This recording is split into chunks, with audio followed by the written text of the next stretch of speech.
My parents officially banned me and my 2 kids from our family Christmas dinner.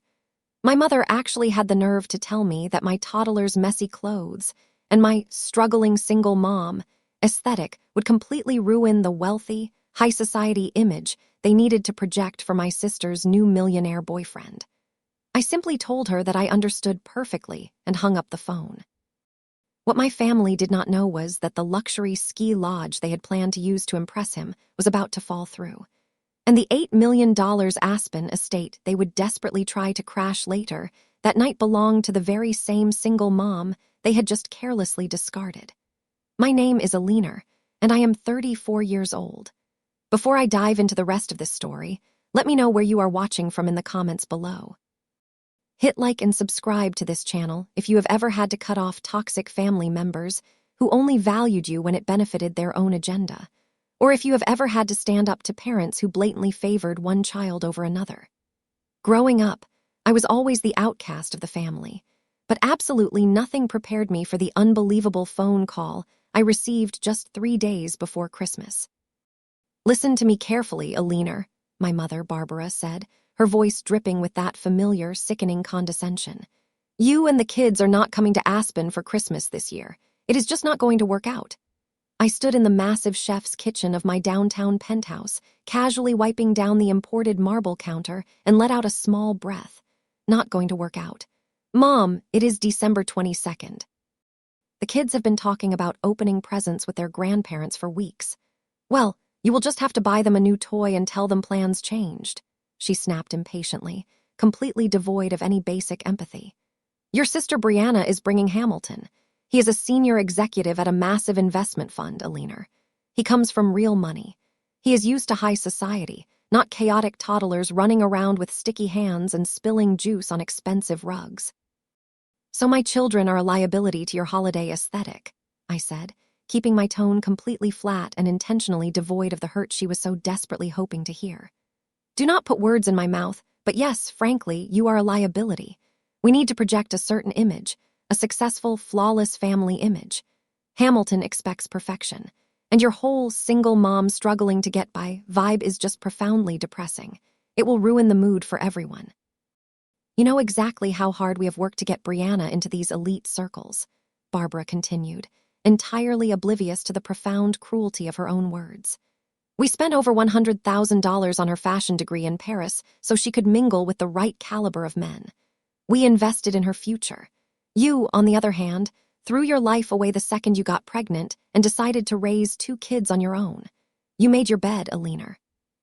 You cannot expect us to let your messy life drag down your sister's one golden chance at securing a wealthy husband."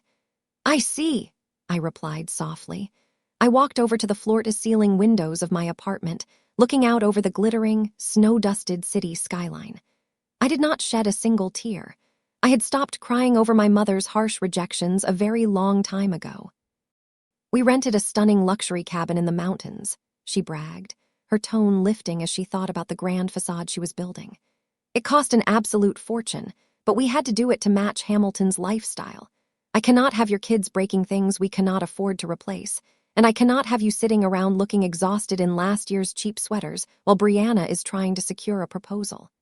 You want to pretend to be a family of old money elites," I summarized calmly. "And the single mother with 2 kids does not fit the glossy brochure you are trying to hand him." "Exactly. I am so glad you are finally being mature about this," Barbara sighed, sounding genuinely relieved that I was not putting up a fight. "Just stay home, order a pizza, and watch a holiday movie with the kids. We will call you after the holidays when Hamilton is gone. Do not text Brianna. She is highly stressed about making everything utterly perfect." I looked down at the custom diamond tennis bracelet on my wrist, a little gift I bought myself after successfully closing a $50 million commercial real estate deal last month. Then I looked at the finalized flight itinerary for the private jet I had chartered for my kids. "I understand perfectly, Mom," I said, a slow, icy smile spreading across my face. "I hope you and Brianna get exactly the Christmas you deserve. Thank you, Alina." "Bye now," she chirped gleefully, and the line went dead. I casually tossed my phone onto the counter, completely unfazed. My phone barely had time to settle on the marble island before it. Buzzed again.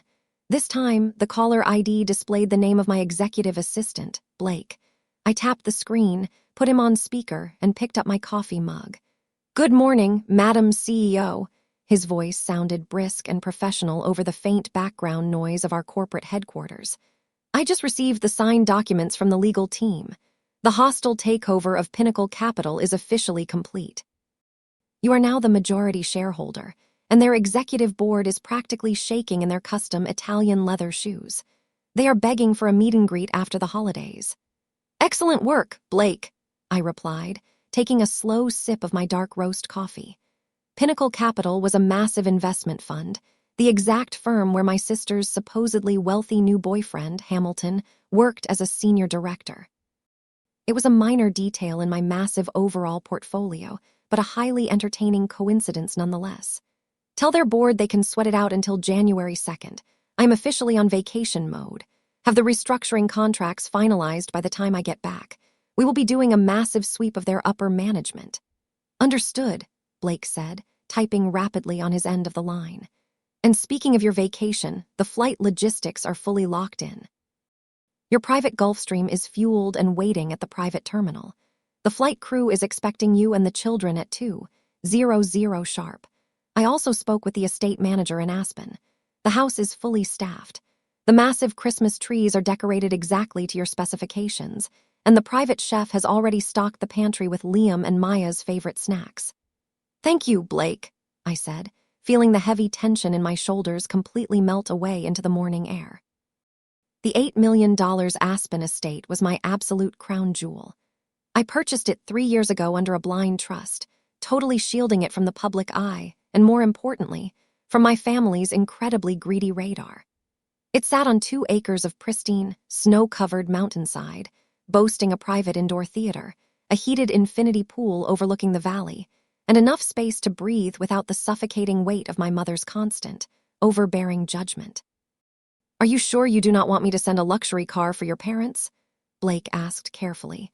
He knew my chaotic family dynamic better than anyone.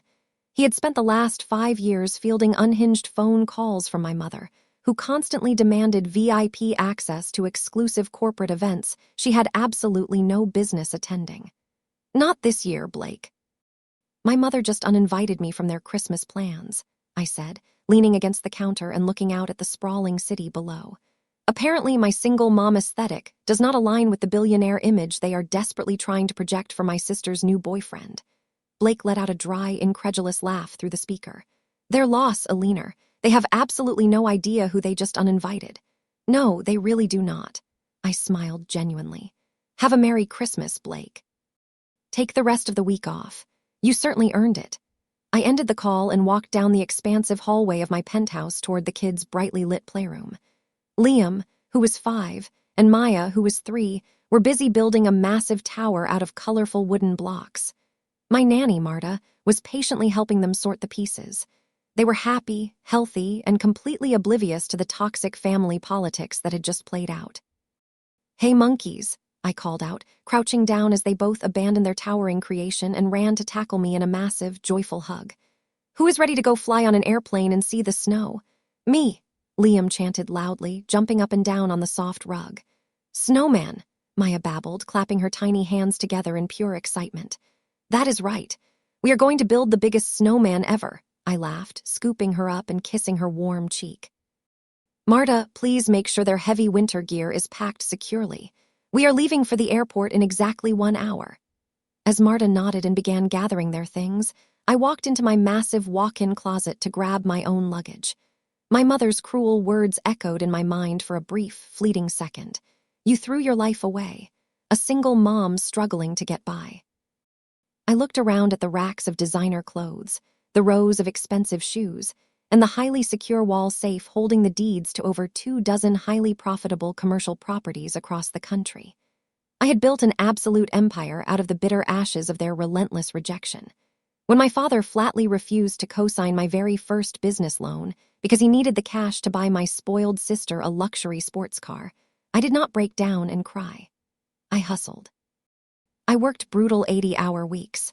I built Zenith Enterprises from a tiny, struggling startup into a ruthless real estate juggernaut. My Parents desperately wanted to play pretend in a rented cabin to impress a man who technically worked for me. Let them. I zipped up my overnight bag with a satisfying click. My children and I were going to have a perfect, peaceful holiday in a sprawling mansion I actually owned. We headed down to the private garage, loaded into my waiting armored SUV, and drove toward the airfield, completely unbothered by the family that mistakenly thought they had just left us out in the cold. While my children and I settled into the warmth of our mountain sanctuary, my family was landing in their own personal nightmare. It was the afternoon of Christmas Eve, and the temperature in Aspen had dropped to a bitter 15 degrees. The icy wind howled fiercely through the snow-covered pines as my father, Robert, pulled their rented SUV into the steep driveway of a stunning timber-frame chalet. My mother, Barbara, sat in the passenger seat, aggressively tapping her manicured nails against her designer handbag. In the back sat my sister Brianna, already fixing her lip gloss in the mirror, along with my older brother Julian and his girlfriend Nora. Nora was a sharp, brilliant corporate lawyer who had been dating Julian for 6 months. She was entirely out of his league, and sitting quietly in the back of the freezing vehicle, she was already beginning to suspect she had made a massive mistake spending the holidays with my family. "Go punch in the code, Robert," Barbara ordered, waving her hand toward the front door. "Hamilton is flying in tomorrow morning, and I need to make sure the caterers have the fridge fully stocked before he gets here. Everything must be absolutely flawless tomorrow." My father trudged through the heavy snow and punched a sequence of numbers into the electronic keypad on the heavy oak door. It flashed an angry red. He tried again. Red. He aggressively jiggled the handle, but the door remained completely locked. "What is taking so long?" Brianna whined, rolling down her window and letting a blast of freezing air into the car. "My toes are literally going numb, and my boots are not made for this weather." "The code is not working, Barbara," my father shouted over the howling wind. "Call the property manager right now." Muttering under her breath, my mother pulled out her phone and dialed. As she spoke, the smug confidence on her face began to violently crack, her pale skin drained of all remaining color. "What do you mean the reservation was canceled?" she shrieked, her voice echoing off the quiet mountain road. "I booked this property 3 months ago. You cannot just lock us out on Christmas Eve." There was a pause as the person on the other end spoke. "Declined," my mother gasped, clutching her chest in horror. "That is totally impossible. Try the platinum card." "Well, then try the other one. There must be a system error. We traveled all the way from Boston." The call ended abruptly. Barbara slowly lowered her phone, her hands shaking violently. "They canceled the booking," she whispered, staring blankly ahead through the windshield. "My credit cards were declined, all of them." The host reported a failure to authorize the final payment. "We have nowhere to stay tonight."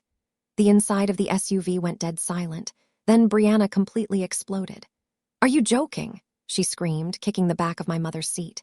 "You are actually joking right now. Hamilton arrives in less than 18 hours. He thinks we own a luxury ski lodge. Where are we supposed to put him? In a cheap motel? He will dump me the second he sees we are broke. My entire life is completely ruined now." Brianna broke into hysterical, theatrical sobs, burying her face in her hands. My father slammed his fists against the steering wheel, cursing loudly, while my mother scrambled through her purse, desperately searching for another credit card. She had not completely maxed out to fund Brianna's fake wealthy lifestyle. Nora sat in the back, silently observing the absolute meltdown. She adjusted her luxury winter coat and looked at Julian, waiting for him to step up and handle the crisis like a man. Instead, Julian nervously rubbed his hands together. "Wait a minute," Julian said, his eyes suddenly lighting up with a terrible idea. "Alina said she was bringing her kids to Aspen for the holidays, right? She's probably staying in some crappy cheap cabin in the woods or a budget rental. She always settles for much less. We are not staying in some filthy low-class shack with screaming toddlers." Brianna spat, her expensive mascara running down her flushed cheeks. "Hamilton will be absolutely disgusted." "We do not have a choice, Brianna," my mother snapped. "We will just tell Hamilton that we wanted an authentic, rustic family experience this year. It is better than sleeping in the car. Julian, get the address. We will just show up. She cannot turn us away on Christmas Eve. It is family." "I do not have to call her," Julian said smugly, pulling out his phone. "I still have her location shared on my phone from last year. I am pulling up the exact address right now. Let us go crash her cheap little holiday tonight." The drive up the winding mountain road took 20 minutes, but the tension inside the rented SUV made it feel like hours. The heavy snow battered the windshield as my father navigated the treacherous ice, following the glowing blue dot on Julian's phone screen. My mother sat with her arms crossed tightly over her chest, still muttering about the audacity of the rental company and how she was going to sue them for emotional distress. Brianna was aggressively refreshing her social media feeds, complaining she could not post anything without looking like a homeless person. They fully expected the GPS to lead them to the rundown outskirts of town, perhaps to a tiny log cabin tucked behind a discount grocery store. Instead, Julian directed my father toward the most exclusive, heavily guarded peak in all of Aspen. "Turn left up ahead," Julian said, his voice dropping into a confused whisper. "It should be right here." My father slammed on the brakes.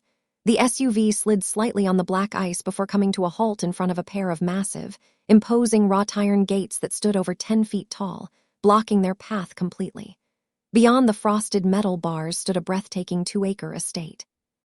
The mansion was a true masterpiece of modern alpine architecture, constructed from custom-cut stone and floor-to-ceiling bulletproof glass that glowed warmly against the darkening winter sky. A perfectly plowed, heated driveway swept upward toward a grand entrance flanked by towering, snow-covered pines. It looked exactly like an impenetrable fortress built for modern royalty. "Your phone is broken, Julian," my mother snapped, glaring out the window. "This is Billionaire's Row." Alina could not even afford the landscaping bill for a place like this. "I am telling you, this is the exact GPS coordinate she shared," Julian argued, tapping his screen furiously. "Maybe she is house-sitting for someone, or maybe she is trespassing to take pictures for her kids. You know how desperate she gets." Before my mother could suggest calling the police to have me arrested for squatting, a hidden security camera mounted on the stone pillar pivoted, focusing directly on the SUV's license plate. A second later, a heavy mechanical click echoed through the freezing air. The massive iron gate slowly swung open, inviting them inside. My father hesitated, gripping the steering wheel. "Drive, Robert," my mother ordered, her eyes widening with a sudden, greedy calculation. "If she is house-sitting for some rich boss, we can just crash here. Whoever owns this place definitely has top-tier champagne and enough bedrooms to impress Hamilton tomorrow." They drove slowly up the sweeping, heated driveway, their mouths hanging open at the sheer scale of the property. The SUV came to a stop near the grand entrance, parking next to my custom armored black car. As the engine cut off, the heavy oak front door of the mansion opened. I stood on the threshold wearing a luxurious cashmere lounge set, holding a steaming mug of cocoa. I looked down at them with a calm, completely unbothered expression. My family scrambled out of the freezing car, slipping on the pristine stone walkway. My mother immediately began marching toward me, her face twisting into a demanding scowl, fully prepared to berate me and take over whatever space she believed I was temporarily occupying. But Nora stepped out of the vehicle and completely froze. She did not look at my mother. She did not look at Julian. She stood perfectly still in her designer winter coat, her sharp, intelligent eyes scanning the unique architectural details of the stone pillars, the specific layout of the heated driveway, and the distinct crest etched into the frosted glass of the front door. Her breath hitched in the icy air. As a top-tier corporate lawyer who handled acquisitions for the most elite clients in the country, Nora possessed a photographic memory for high-value real estate contracts. Nora slowly turned her head and looked directly at me. The annoyance on her face vanished, replaced by absolute, staggering shock. She ignored my mother, who was halfway up the steps, and spoke loudly enough to cut right through the howling wind. "Wait," Nora said, her tone commanding total silence. She pointed a trembling finger at the estate, then directly at me. "Your terrible family specifically told me you lived in a slum. They told me you were a broke single mother just barely scraping by." Nora took a slow step forward, her brown eyes wide with sudden realization.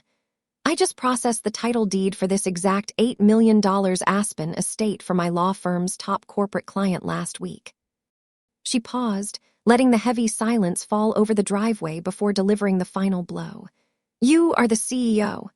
The heavy silence that followed Nora's revelation hung in the freezing air for exactly 2 seconds. Anyone with a shred of decency or normal human awareness would have felt an overwhelming wave of embarrassment.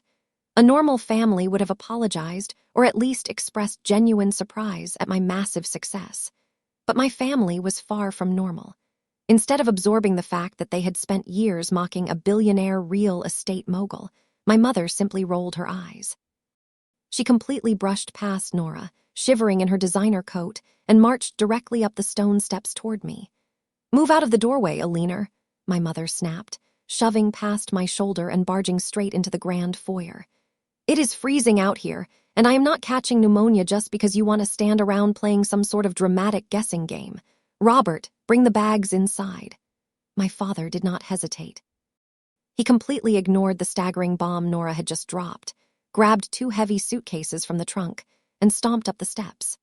Brianna scurried in right behind him, her teeth chattering loudly as she looked around the magnificent entryway with wide, greedy eyes. Julian hesitated on the driveway for a brief moment, looking nervously between Nora and me, but his spineless nature won out.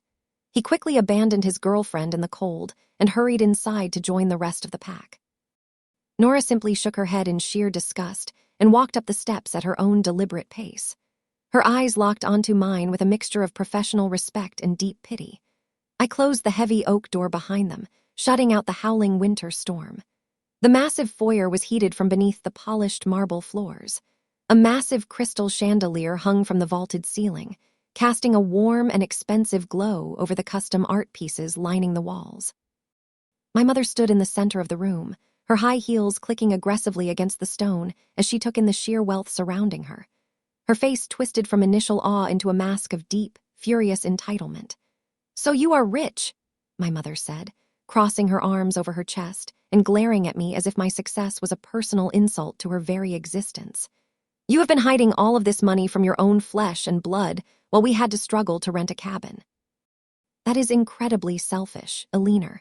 After everything we have done for you, this is how you repay us." I took a slow sip of my hot cocoa, letting the sweet warmth contrast with the absolute ice in the room. "What exactly have you done for me, Mom?" I asked calmly. "You told me 3 days ago that my children and I were a liability and uninvited us to Christmas." "Do not change the subject," my father interrupted, dropping the suitcases heavily onto my pristine floors. "If you really are the CEO of some massive company, then you owe us. We raised you. We put a roof over your head for 18 years. You would be absolutely nothing without the work ethic we instilled in you. It is practically criminal that you would sit on an $8 million estate while your sister was stressing over her future." Brianna had already discarded her wet coat onto a velvet antique chair and was busy admiring her reflection in a gold-framed mirror. "Oh my gosh, this place is actually perfect," Brianna squealed, completely ignoring the tension in the room. "Hamilton will be completely obsessed with this house. We can tell him we bought it together as a family investment property." "Are you completely insane?" Nora finally spoke up, stepping forward and dropping her own overnight bag onto the floor. She stared at my parents and siblings like they were a bizarre science experiment. "She just told you that you are not welcome here. She owns this property. You cannot just break into her house and demand to use it to impress some guy." "This is family business, Nora," my mother snapped viciously. "You are just a girlfriend and do not get a say." She turned her attention back to me, eyes narrowing with determination. "Listen very carefully, Alina. Hamilton arrives tomorrow. He comes from wealth and Brianna needs this proposal. Our rental fell through because of a bank error. We are staying here. We are using this house. You will keep your kids hidden and you will help us. You owe your sister this favor. You have plenty of bedrooms. If you care about this family at all, you will stop being bitter and do exactly what I say. Do not ruin this massive opportunity for us. We are moving in right now." I stared at my mother, watching the absolute audacity radiate from her rigid posture. A few hours ago, she had casually tossed my children and me aside to protect her precious aesthetic. Now she was standing in my foyer, demanding the keys to my kingdom. My hand drifted toward the security panic button discreetly built into the marble console table. One press, and my armed guards would drag them back out into the blizzard. I was opening my mouth to give the order when a single detail. Ill from her unhinged rant echoed in my mind. Hamilton. She said he worked at a massive investment fund. My morning phone call with my assistant Blake suddenly flashed in my memory. The hostile takeover of Pinnacle Capital. the executive board shaking in their custom Italian leather shoes. I let my hand drop away from the security button. I looked directly at my sister, who was busy running her hands over a priceless silk tapestry. "What is Hamilton's last name?" I asked, keeping my voice completely neutral. Brianna rolled her eyes. "Sterling," she stated proudly. "Hamilton Sterling. He is a senior director at Pinnacle Capital. He manages portfolios worth more than you will ever see in your lifetime. We told him our family has a massive real estate empire, and he is very eager to see this property." Pinnacle Capital. Hamilton Sterling. A slow, dangerous thrill washed over me. I did not just know Hamilton Sterling. As of 8:00 this morning, I owned the entire company he worked for. I was literally his ultimate boss. The man my family was desperately trying to impress was currently terrified of the ruthless CEO who had just orchestrated the takeover of his firm. He had absolutely no idea that CEO was me. They were about to build their entire house of cards on a foundation that I personally controlled. Nora, still standing quietly near the door, caught the slight shift in my expression. As a high-level corporate attorney, her sharp legal mind instantly detected the trap I was preparing to spring. She looked at the expensive marble floors, then at my completely calm demeanor, and she knew. She crossed her arms, a tiny knowing smirk playing on her lips, choosing to remain completely silent and watch the inevitable carnage unfold. I looked back at my mother. The furious entitlement on her rigid face was almost comical now that I held every single advantage. She was demanding a grand stage to perform her pathetic, desperate play, and I suddenly decided to give her exactly what she wanted. Why throw them out into the cold when I could watch them burn themselves to the ground in my dining room? I wanted to see just how deep they would dig their own graves. "Fine," I said softly, the single word echoing in the massive stone foyer. My mother blinked, clearly taken aback by my sudden surrender. "What did you just say?" she asked suspiciously. "I said fine," I repeated. My voice was smooth, laced with a venom they were entirely too arrogant to notice. "You want to use my house. You want to pretend this is your luxury estate. You want to play the part of a billionaire family to impress Hamilton Sterling. I will allow it." Brianna let out a loud shriek of excitement. "Oh my gosh, finally you are being useful. Which one is the master bedroom? I need the biggest closet for my outfits." I held up a single finger, stopping her. "But there are rules. If you are going to claim my life as your own, you have to sell it. You cannot break character. Hamilton is a smart man from the corporate world. He will see right through you if you falter. I will give you the guest wing on the east side of the house. I will instruct my private chef to prepare a 5-star dinner tomorrow night, but you will have to prove you belong in a house like this. Let us see how well you play the part." My father puffed out his chest, completely missing the trap. "Do not worry about us, Alina. We know how to act with class. You just make sure you stay out of sight." "Oh, I will be around," I smiled. "After all, a house this massive needs staff to keep it running smoothly. I will play the quiet, obedient housekeeper you have always wanted me to be. I will serve the food and pour the wine. You will get the flawless family image you wanted." My mother narrowed her eyes, but her greed blinded her logic. "Good," she said sharply. "Make yourself useful." As they hurried off to claim their rooms, Nora lingered behind. She walked past me, lowering her voice so only I could hear. "You are going to completely destroy them, are you not?" Nora asked, her eyes gleaming with anticipation. I took another sip of my cocoa. "I am just giving them the Christmas they asked for, Nora." Nora offered a slow nod before walking down the wide hallway to the guest wing. She knew better than to interfere. I stood alone in the grand foyer for exactly 10 seconds before the sharp clicking of heels echoed against the marble. Brianna marched back into the entryway, completely bypassing the custom mudroom, deliberately tracking melted snow across my pristine stone floors. She stopped in front of me and unbuttoned her heavy designer winter coat. Without warning, she tossed the soaking wet garment directly at my face. I caught the heavy wool fabric, the icy moisture immediately soaking into my warm cashmere sweater. "Hang that up somewhere out of sight," Brianna commanded, waving her manicured hand. "And wipe up this floor. It is getting terribly slippery, and I cannot risk twisting my ankle before Hamilton arrives. I need to be in perfect physical condition for my proposal. He is taking me skiing, and I need to look flawless." I held the damp, freezing coat away from my body, maintaining my neutral expression. "I will have the cleaning staff address the floor," I said calmly, refusing to break the character I had agreed to play. Brianna crossed her arms, shivering slightly in her thin silk blouse, looking around the massive space with greedy eyes. See that you do.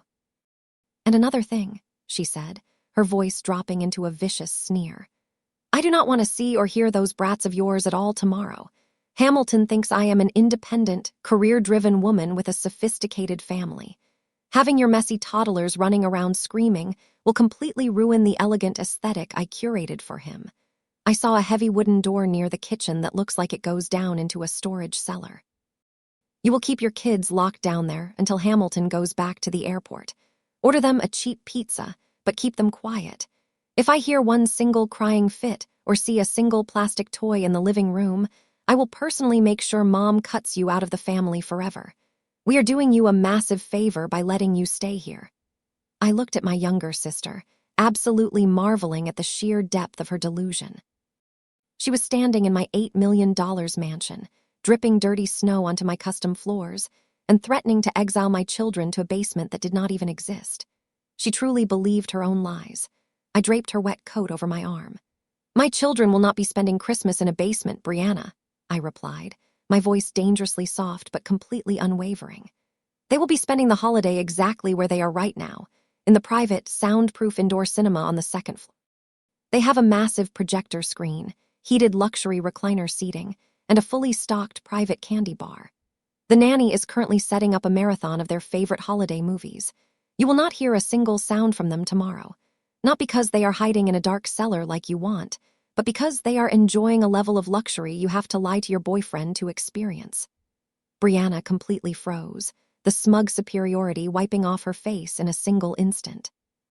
Her jaw practically unhinged as her eyes darted toward the sweeping grand staircase. A private cinema, she repeated the words, tasting like absolute poison on her tongue. Her pale face flushed an ugly shade of red as pure jealousy surged through her veins. You have an actual private movie theater in this house. She was visibly struggling to comprehend how the sister she had spent her entire life mocking could possess things she could only desperately dream of. Why do you get a private theater while I have been living in a tiny city apartment trying to save face? It is completely unfair. You do not even appreciate nice things, Alina. You just waste them on messy toddlers. You should let Hamilton and me use the cinema tomorrow night for a private date. Send your kids to the kitchen. I let out a low, humorless laugh. That is not going to happen, Brianna. You wanted me to play the role of the silent housekeeper, and I agreed. I will cook your meals and serve your wine, but my children are completely off limits, and my private theater belongs strictly to them. Make sure you get your precious beauty sleep, sister. You have a big performance tomorrow. I walked away from Brianna, leaving her fuming in the grand foyer, and made my way toward the massive gourmet kitchen. Before I could even push open the swinging door, a firm hand caught my arm. I turned to see Nora. Her expression was completely unreadable, her dark eyes analyzing me with the intense scrutiny of a prosecutor preparing for cross-examination. Let us talk, Nora said softly, nodding toward a secluded corner of the hallway, out of earshot from the guest wing. I led her into my private study, a quiet room lined with floor-to-ceiling mahogany bookshelves and a massive stone fireplace. I closed the heavy door behind us, sealing us in complete silence. Nora did not bother sitting down. She crossed her arms, her designer coat still draped over one arm, and looked at me squarely. I handle acquisitions for Zenith Enterprises, Nora began, her voice low and precise. I know the kind of ruthless intellect it takes to build an empire like yours, Alina. You do not just roll over and play maid for people who treat you like garbage. So tell me the truth. What is really going on here? Because I have spent the last 6 months listening to Julian brag about his trust fund and his incredible family wealth. But today, I watched your parents' credit cards get declined at a mid-tier rental, and now they are squatting in your mansion. I walked over to the leather chair behind my desk and sat down, lacing my fingers together. You are a corporate lawyer, Nora. You deal in acts and ledgers. So let me give you the exact financial breakdown of the family you are currently dating into. Nora leaned against the bookcase, her eyes narrowing. I am listening. My parents do not have a trust fund, I stated plainly. They do not have a real estate empire. What they had was a very comfortable upper-middle-class retirement account that they completely liquidated 3 years ago. Liquidated for what? Nora asked, her lawyer instincts fully kicking in. For them, I replied, gesturing generally toward the guest wing. Brianna convinced them she needed $100,000 for a useless degree in Paris so she could catch a rich husband. Then she needed a luxury apartment downtown to maintain her influencer aesthetic. But the real drain was Julian. Nora stiffened, her posture going completely rigid. Go on. Julian is not a venture capitalist, I explained, watching the painful realization wash over her face. He lost his entry-level finance job 2 years ago. Since then, he has been convincing my parents to take out massive equity loans on their primary house in Boston to fund his failed crypto startups and his luxury car leases. He told them he was on the verge of $1 million payout. Instead, he blew through their entire safety net. The reason my mother's credit cards bounced today is because they are completely maxed out. They are drowning in hundreds of thousands of dollars of debt. Julian is a broke fraud, Nora. He has been lying to you since the day you met. Nora closed her eyes for a long moment. She took a slow, deep breath, maintaining absolute control over her emotions. When she opened her eyes again, the warmth was completely gone, replaced by a cold, calculating fury. He told me he bought that Rolex with his first big dividend check, Nora whispered, her voice laced with pure disgust. He told me he was self-made. I'm a partner at a top law firm, and I have been paying for our dinners because he claimed his assets were tied up in aggressive, high-yield portfolios. His assets are tied up in his mother's purse, I corrected gently. And that purse is now completely empty. He is nothing but a parasite feeding off the last scraps of their credit. Nora let out a sharp, bitter laugh, shaking her head in disbelief. She walked over to the desk and planted both hands on the polished wood, leaning closer to me. She was no longer just Julian's girlfriend. She was a brilliant woman who had just realized she was being conned by a pathetic liar, and she was ready for blood. You agreed to let them stay here and host Hamilton Sterling because you are setting a trap, Nora stated, connecting the dots with terrifying speed. You own Pinnacle Capital. Hamilton is your employee. You are going to let them build this massive lie tomorrow night, and then you are going to pull the rug out from under them in front of the very man they are trying to manipulate. I smiled, a slow, genuine smile. That is exactly the plan. Nora did not hesitate. I want in, she said firmly. Julian thought he could play me for a fool. I want a front row seat when this entire family collapses, and I want to personally hand Julian the final blow. Whatever you need tomorrow, Alina, you have my complete cooperation. Then we have a deal, I said, standing up and extending my hand. Nora shook it firmly. The alliance was sealed. My family thought they had successfully hijacked my home, completely unaware that the two smartest women in the house were already orchestrating their absolute destruction. The next morning passed in a whirlwind of frantic preparations. My family scrambled desperately to construct the perfect illusion of old money wealth. Brianna spent 4 hours applying her makeup to achieve a look that screamed effortless luxury. My father rehearsed his fake investment strategies out loud, while Julian tried to properly instruct my actual private chef to leave the premises before the guests arrived. He had already prepared a flawless 5-course meal, leaving me to simply plate the food and play my role. At exactly 6:00, the security chime echoed through the mansion. A sleek black car rolled up the heated stone driveway. Panic immediately erupted in the grand foyer. He is here, Brianna shrieked, sprinting down the stairs in an evening gown. Everyone get into position. Dad, go stand by the fireplace. My mother burst through the swinging doors, flushed with high-stakes anxiety. She shoved a plain white apron directly into my chest. Put this on right now, she hissed, her eyes darting around the spotless kitchen. You are the hired help tonight, Alina. You do not speak unless spoken to. You keep my wine glass full and serve from the left side. If you drop a single plate or embarrass us in front of Hamilton, I will make sure you regret it for the rest of your life. Do you understand me? I calmly unfolded the white apron and tied it around my waist, making sure the fabric completely covered my expensive cashmere sweater. I pulled the sleeve down slightly to conceal the custom diamond Rolex on my wrist. I understand completely, Mom, I replied, my voice perfectly submissive. I will make sure tonight is absolutely unforgettable. She gave me one last glaring look before rushing back out to the foyer. I followed a few paces behind, stopping just short of the entryway to watch the grand performance begin. My father pulled open the heavy oak door with a wide, practiced smile. Hamilton Sterling stepped into the warm light of the foyer, brushing a light dusting of snow from his tailored designer overcoat. He was a tall, sharp-looking man in his late 30s, carrying himself with the rigid posture of a corporate executive. I recognized him instantly from his employee file. He was incredibly ambitious, highly intelligent, and completely oblivious to the trap he had just walked into. "Hamilton, my boy," my father boomed loudly, extending a hand to pull the younger man inside. "Welcome to our little mountain getaway. It is so wonderful to finally meet the man Brianna has been raving about all these months." Hamilton shook my father's hand firmly, his eyes scanning the vaulted ceilings, the custom crystal chandelier, and the priceless artwork lining the stone walls.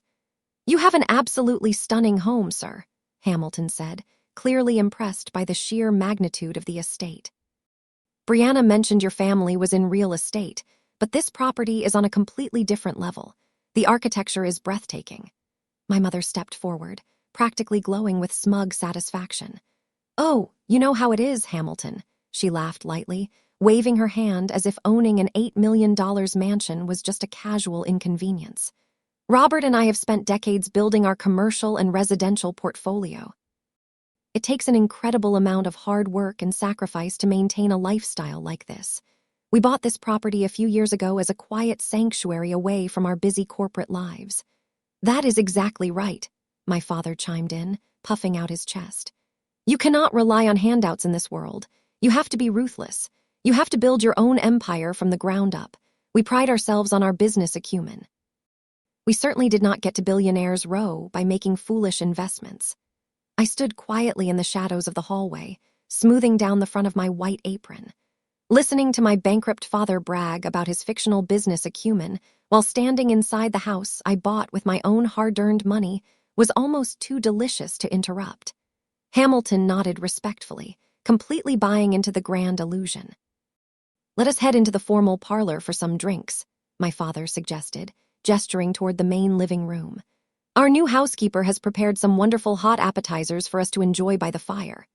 Hamilton smiled and offered his arm to Brianna, who looked like she might faint from pure joy. They walked past me without a single glance. The stage was perfectly set. The actors were blindly playing their parts, and I was ready to serve the first course of their absolute destruction. I followed them a minute later, carrying a heavy silver tray loaded with seared scallops and caviar blinis. The formal parlor was a massive open space featuring exposed timber beams salvaged from a 19th century French barn and a floor-to-ceiling fireplace built from riverstone. It was a masterpiece of modern alpine design. My father, however, was currently treating it like a cheap museum exhibit he had skimmed a travel brochure for. As I quietly entered the room, my father was waving his crystal glass of scotch toward the vaulted ceiling. "We actually imported these wooden beams directly from a local lumberyard down the street," my father lied loudly, completely butchering the rich history of the expensive materials. "I told the contractor I wanted that rustic cabin feel. You know, something simple and understated. And those stones for the fireplace. Well, Barbara and I personally picked them out of a dusty quarry in Texas." Hamilton nodded slowly, looking up at the ancient, weathered French oak beams that definitely did not come from a local hardware store. He looked mildly confused by the Texas quarry claim, considering we were in the middle of the snowy Colorado mountains, but he remained polite and composed. "It is a very unique blend of styles, Robert," Hamilton observed tactfully. "You certainly have a bold vision for interior design and construction." Brianna clung tightly to Hamilton's arm, giggling as if my father had just said something incredibly witty and profound. "Oh, Daddy is a total visionary," she chimed in, tossing her long blonde hair over her shoulder. "He has such an eye for expensive things. Wait until you see the artwork we have collected. We are massive art collectors." My father puffed out his chest, emboldened by the ridiculous praise. He walked over to the centerpiece of the room, a stunning authentic 19th century oil painting I had acquired at an exclusive auction in London. It depicted a stormy maritime scene and was worth more than my parents' entire previous retirement fund combined. "This piece right here is my absolute favorite," my father proclaimed, gesturing grandly toward the priceless canvas. "We bought it during a luxury family trip to Italy a few years ago. It is an original piece by the famous Italian painter, Giovanni Battista. Cost me an absolute small fortune, but you simply cannot put a price tag on true European culture and sophistication." I stepped forward gracefully, lowering the heavy silver tray onto the polished oak coffee table right in front of Hamilton. I arranged the linen napkins with practiced precision, making sure to keep my face perfectly serene and my voice entirely respectful. "Actually, sir," I spoke up, my voice calm and crystal clear, cutting effortlessly through my father's absurd fabrication. "The artist is Jean-Baptiste Camille Corot. He was a highly regarded French landscape painter, not Italian, and this specific piece belongs to his late period, characterized by the silvery, feathered brushstrokes you see near the horizon line. It is a classic, textbook example of the historic Barbizon school movement." The entire room went absolutely dead silent. My father froze in place, his glass of scotch hovering awkwardly near his mouth. Brianna glared at me with such intense burning hatred.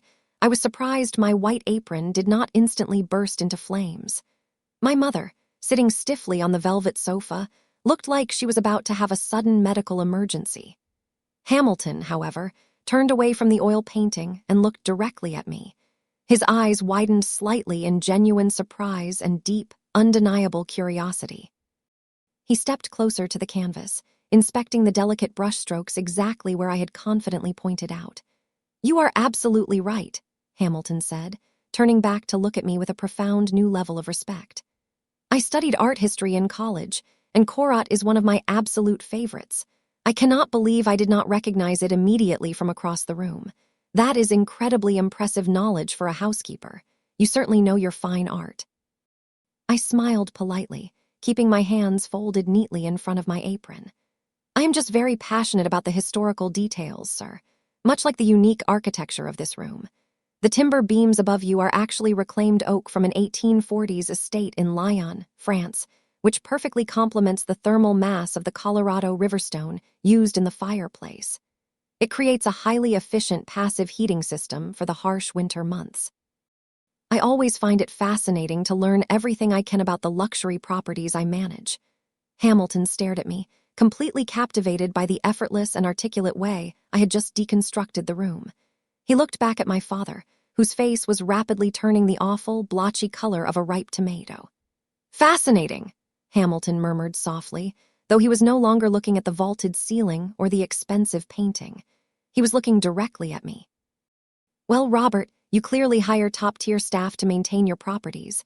She knows far more about your beautiful house than you do." My father let out a strained, incredibly awkward laugh, nervously adjusting his shirt collar. "Yes, well, we pay her very well to memorize the property brochures. Thank you for the food, Alina. You are dismissed to the kitchen now. We will call you when we need our glasses refilled." I offered a crisp, professional nod, turning on my heel. I could feel Hamilton's eyes following me intently as I walked away, the heavy seed of doubt now firmly planted in his sharp corporate mind. The grand illusion was already beginning to crack under the pressure, and we had not even made it to the dining room yet. I pushed through the wooden swinging doors, cutting off the low murmur of conversation from the parlor. The massive gourmet kitchen was a sanctuary of pristine white marble. I walked over to the center island and began preparing the next course. My private chef had left perfectly portioned servings of delicate crostinis and tiny bowls of creme fraiche. I arranged them on a chilled silver platter with absolute precision, enjoying the quiet rhythm. It was highly amusing to stand in my own estate wearing a plain apron, plating expensive appetizers for an employee. Less than a minute later, the kitchen doors flew open with violent force. Brianna stormed into the room. Her face was flushed with pure rage. The carefully constructed mask of a sophisticated socialite had completely shattered. She marched directly toward me. "What exactly are you doing?" Brianna hissed, her voice trembling with fury. She grabbed my arm, her nails digging painfully into my sleeve. "Are you trying to ruin my life?" I looked down at her hand. "Remove your H."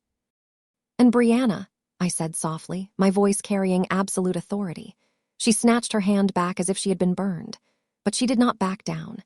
She stepped closer, invading my personal space, her eyes wild with panic and deep-seated jealousy. She looked around the kitchen as if making sure we were entirely alone before unleashing her venom.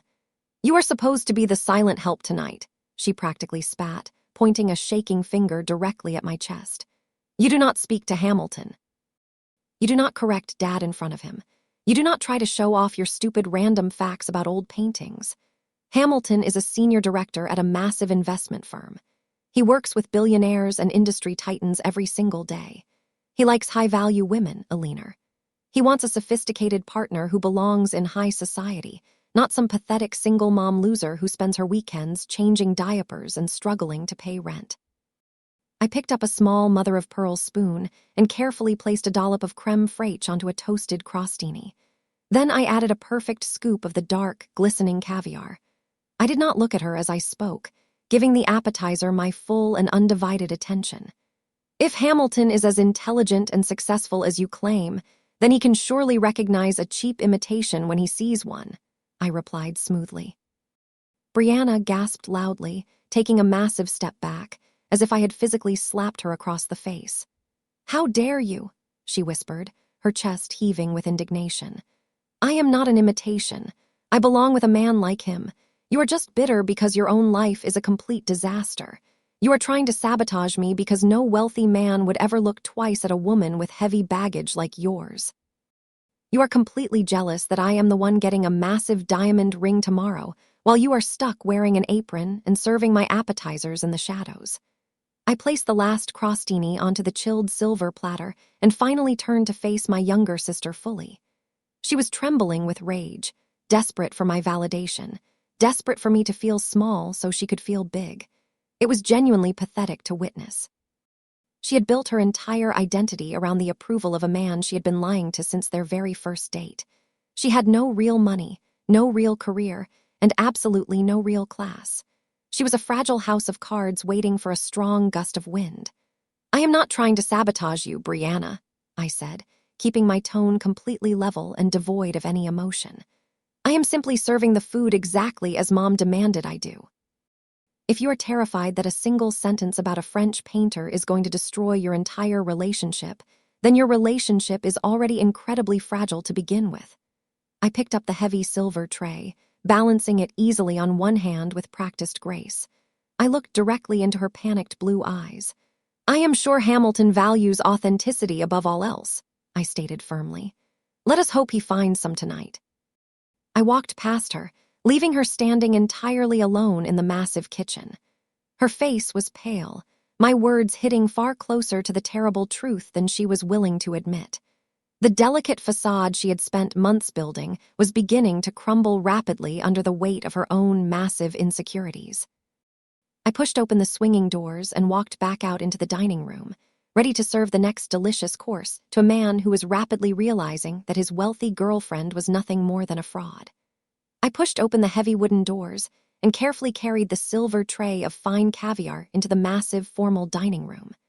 The massive mahogany table was beautifully set for 6, glittering with expensive crystal glassware under the warm glow of the chandelier. My father sat at the head of the table, desperately trying to look wealthy. Hamilton sat to his right, with Brianna clinging to his side like a desperate accessory. Julian and Nora sat across from them. Nora caught my eye, offering a barely perceptible nod. I stepped quietly toward the table and began serving the first course, moving seamlessly behind Hamilton to pour a vintage Bordeaux into his empty crystal glass. Brianna was visibly on edge after our brief confrontation. She glared at me as I slowly approached her side of the table. "Watch the glass," she snapped loudly, making sure Hamilton was paying attention. "Honestly, good help is incredibly hard to find these days. You have to explain the simplest tasks repeatedly. It reminds me of this incompetent assistant I fired last month. She was a pathetic single mother, always distracted, always complaining about her difficult life. I gave her a massive opportunity to work for my lifestyle brand, and she just dragged my whole aesthetic down. People like that simply do not understand what it takes to survive in a high-stakes corporate environment." I kept my face perfectly blank, expertly pouring the dark red wine into her glass. Before I could move away to serve the next person, Nora leaned forward, resting her elbows gracefully on the polished mahogany table. Her sharp, calculating eyes locked directly onto Brianna. "That is fascinating, Brianna," Nora said, her tone polite but laced with razor-sharp precision. "Julian told me so much about your massive success as an influencer, but as a corporate attorney, I find the actual daily business mechanics of digital branding highly intriguing. Tell me, which specific talent management agency currently represents your growing brand portfolio?" Brianna froze, her wine glass halting halfway to her lips. She blinked rapidly, clearly not expecting a rigorous pop quiz on the career she had entirely fabricated. "Oh, well, I actually prefer to remain strictly independent," Brianna stammered, offering a weak laugh. "Agencies take way too much of a percentage, and I like to maintain complete creative control over my aesthetic." Nora tilted her head slightly, adopting the exact expression she used when dismantling a hostile witness. "I see," Nora continued smoothly. "But without an agency, managing high-level brand deals must be a logistical nightmare. What is your current engagement rate on sponsored posts? Julian mentioned you pull in 6 figures a month, which means your conversion metrics must be absolutely staggering. Who handles your corporate tax structuring for that freelance income?" The color rapidly drained from Brianna's pale face. She looked frantically toward our mother, who suddenly seemed very interested in her caviar. "I do not really deal with the boring math stuff," Brianna deflected, her voice climbing to a defensive pitch. "I have an expensive accountant who handles the numbers. I focus strictly on the creative vision and the networking. Hamilton knows how it is. You hire smart people to deal with the minor details." "Actually," Hamilton chimed in, looking at Brianna with a slight frown of genuine confusion, "even the most creative founders I work with know their baseline metrics. Brianna, if you are actively generating 6 figures monthly, your tax liability alone would require you to be intimately familiar with your exact corporate structure. Are you registered as an LLC or an S-Corp?" Brianna opened her mouth, but no words came out. She looked exactly like a deer caught in headlights. "I am sure it is just a standard LLC," Julian jumped in, desperately trying to save his sister from completely drowning. "Let us not talk about stressful business at the dinner table. We are here to celebrate the holidays." Nora smiled a cold, victorious smile that did not reach her eyes. "Of course, Julian. I just admire independent businesswomen. It takes a very special kind of person to build an empire from absolute scratch." Nora paused, her gaze shifting deliberately from the sweating, panicked Brianna directly to me. "Is that not right, Alina?" I finished pouring the last glass of wine, stepping back from the table with perfect posture. "It certainly requires a level of authenticity that very few people possess, Miss Nora," I replied respectfully, playing my role absolutely flawlessly. I retreated to the edge of the dining room, watching the uncomfortable silence smother the table. Hamilton was now staring at Brianna, the romantic admiration in his eyes rapidly cooling into deep, analytical suspicion. Their appetizer was barely consumed, and the main course of their destruction was already being served. I returned to the dining room a few moments later, pushing a polished silver cart carrying the main course. The heavy tension from Nora's relentless interrogation still lingered thick in the air, wrapping around the table like a suffocating blanket. My mother was glaring daggers at Nora, while Brianna was frantically pretending to fix her flawless makeup in the reflection of her spoon. My father, desperate to regain control of the room and smooth over his golden child's obvious embarrassment, cleared his throat loudly. He shifted his weight in the heavy mahogany chair, steering the conversation completely away from Brianna's non-existent corporate structure and pointing it directly at Hamilton. "So, Hamilton," my father began, adopting a deep tone of masculine camaraderie that he always used when trying to sound important. "Tell us about the high-stakes investment world. I imagine a man in your senior position deals with incredible levels of stress, especially in today's highly volatile financial market. You must be managing some truly massive accounts." Hamilton seemed visibly relieved to discuss something real and grounded. He leaned back in his chair, taking a slow, appreciative sip of his ice water. "You have absolutely no idea, Robert," Hamilton sighed, rubbing the back of his neck with a tired hand. "Actually, it has been an absolute nightmare at the firm lately. We just went through a massive, highly aggressive, hostile takeover. As of 8:00 this morning, PIN. Ickley Capital is no longer an independent entity. We were completely bought out by Zenith Enterprises." Julian let out a low, impressed whistle, nodding his head and pretending to fully understand the gravity of corporate acquisitions. I carefully placed a steaming plate of roasted duck breast with cherry reduction in front of my mother, making sure my movements were completely silent and practically invisible. "It is not just the buyout that has everyone in the office on edge right now," Hamilton continued, his voice dropping slightly as if he were discussing a highly dangerous predator lurking in the room. "It is the CEO of Zenith Enterprises. She is an absolute ghost in the media, refusing all interviews. But in the boardroom, she is known as a terrifying, ruthless genius.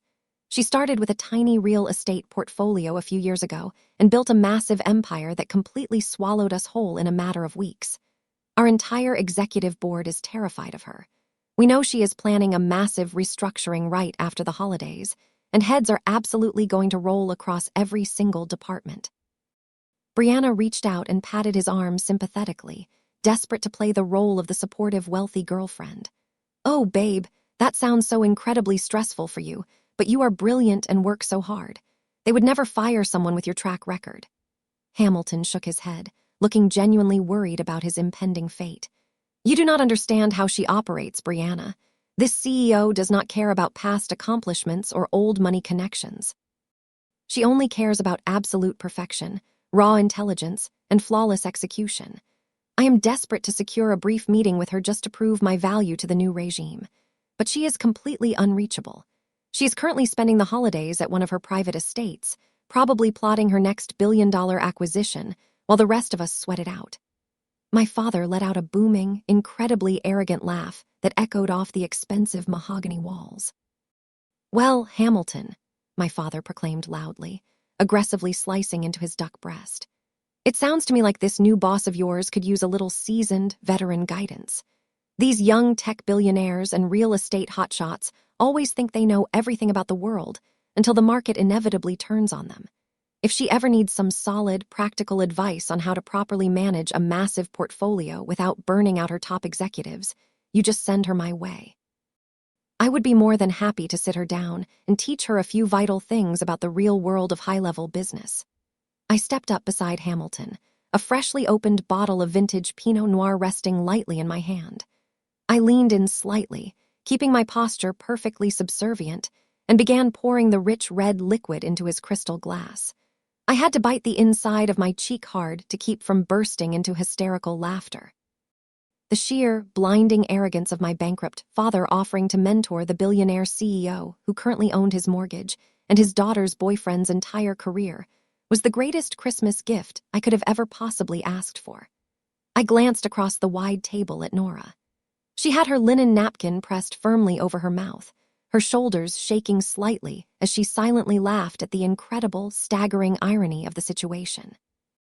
She locked eyes with me, her dark eyes shining with pure, unadulterated amusement.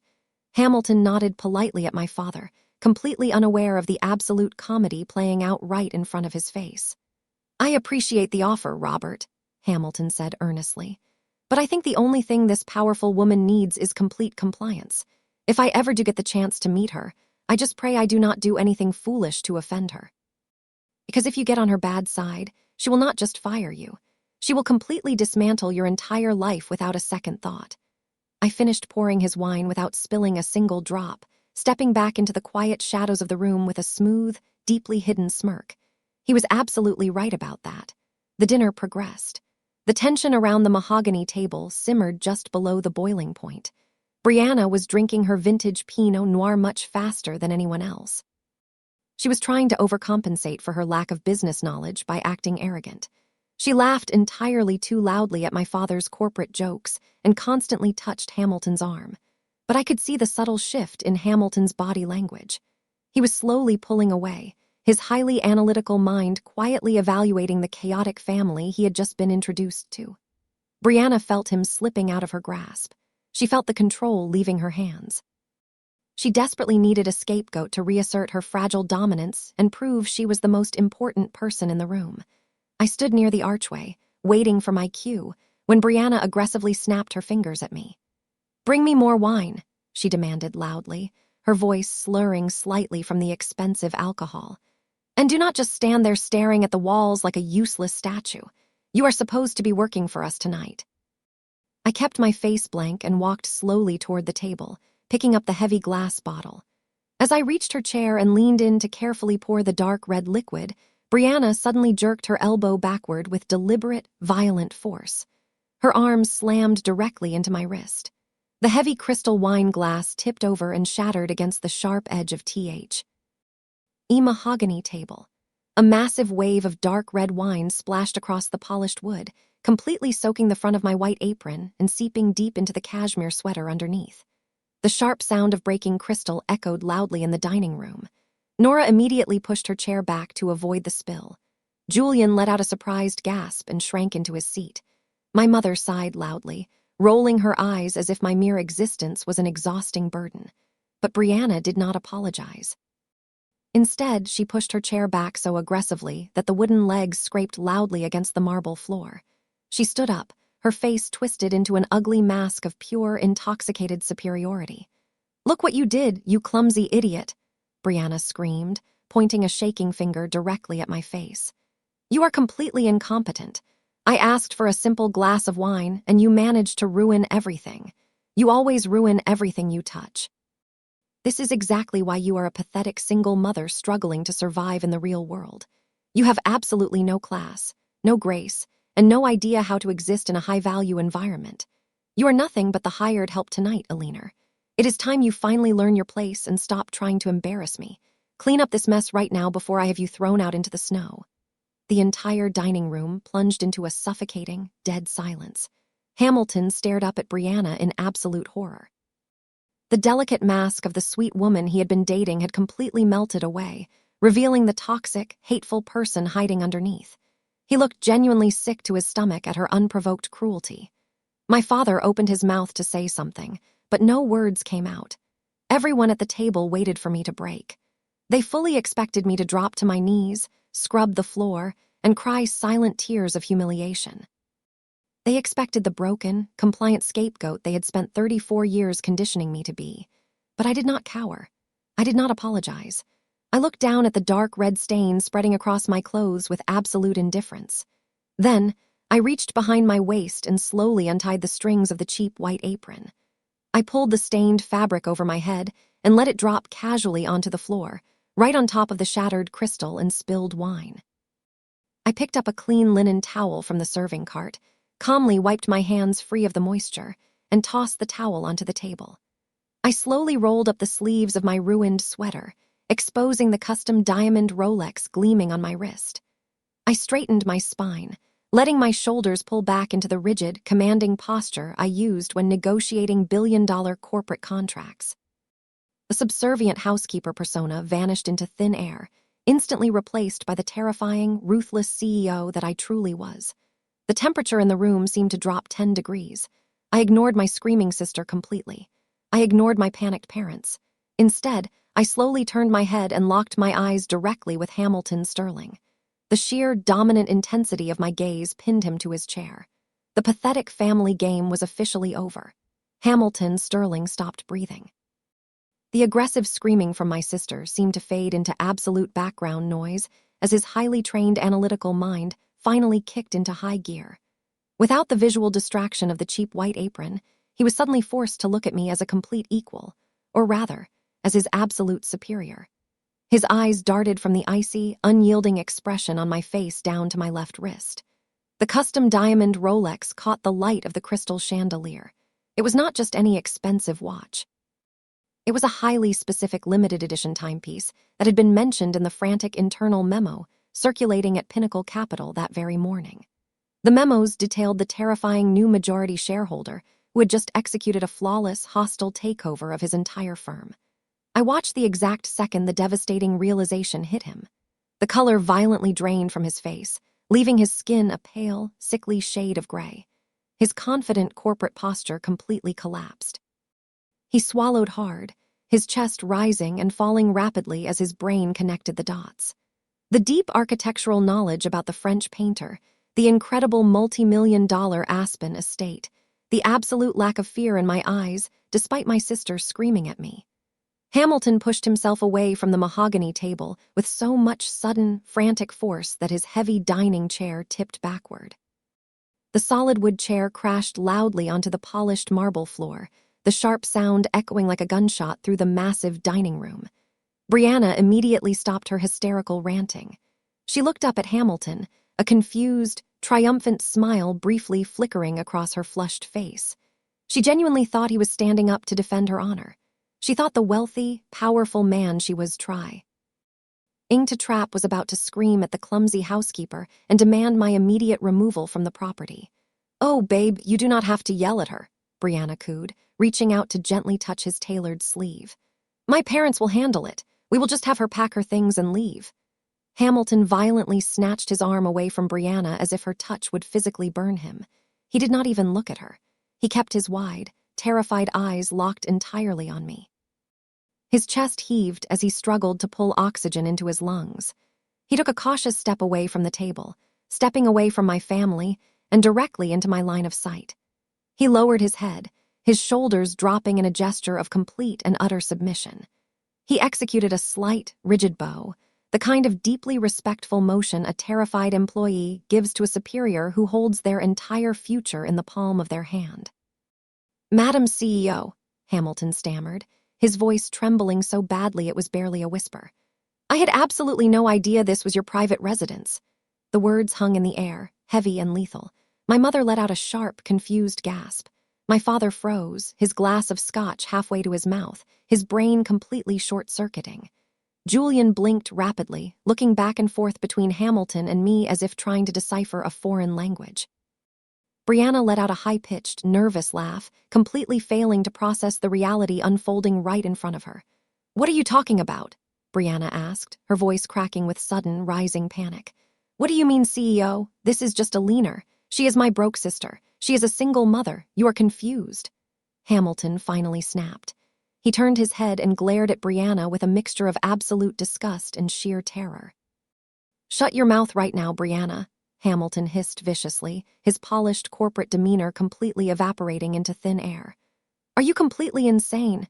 Do you have any idea who you are talking to? She is not a housekeeper. She is the founder of Zenith Enterprises. She's the billionaire who just bought my entire company this morning. She is my ultimate boss." He turned back to me, his hands shaking visibly at his sides. "I am so incredibly sorry, ma'am," he pleaded desperately, his professional survival instincts kicking in. "I was brought here under entirely false pretenses. I was told this family owned this estate. I had no idea they were treating you this way in your own home. Please believe me, if I had known who you were, I never would have stepped foot on this property without a formal invitation from your office. I value my career at Pinnacle Capital above everything else." I glanced across the table at Nora.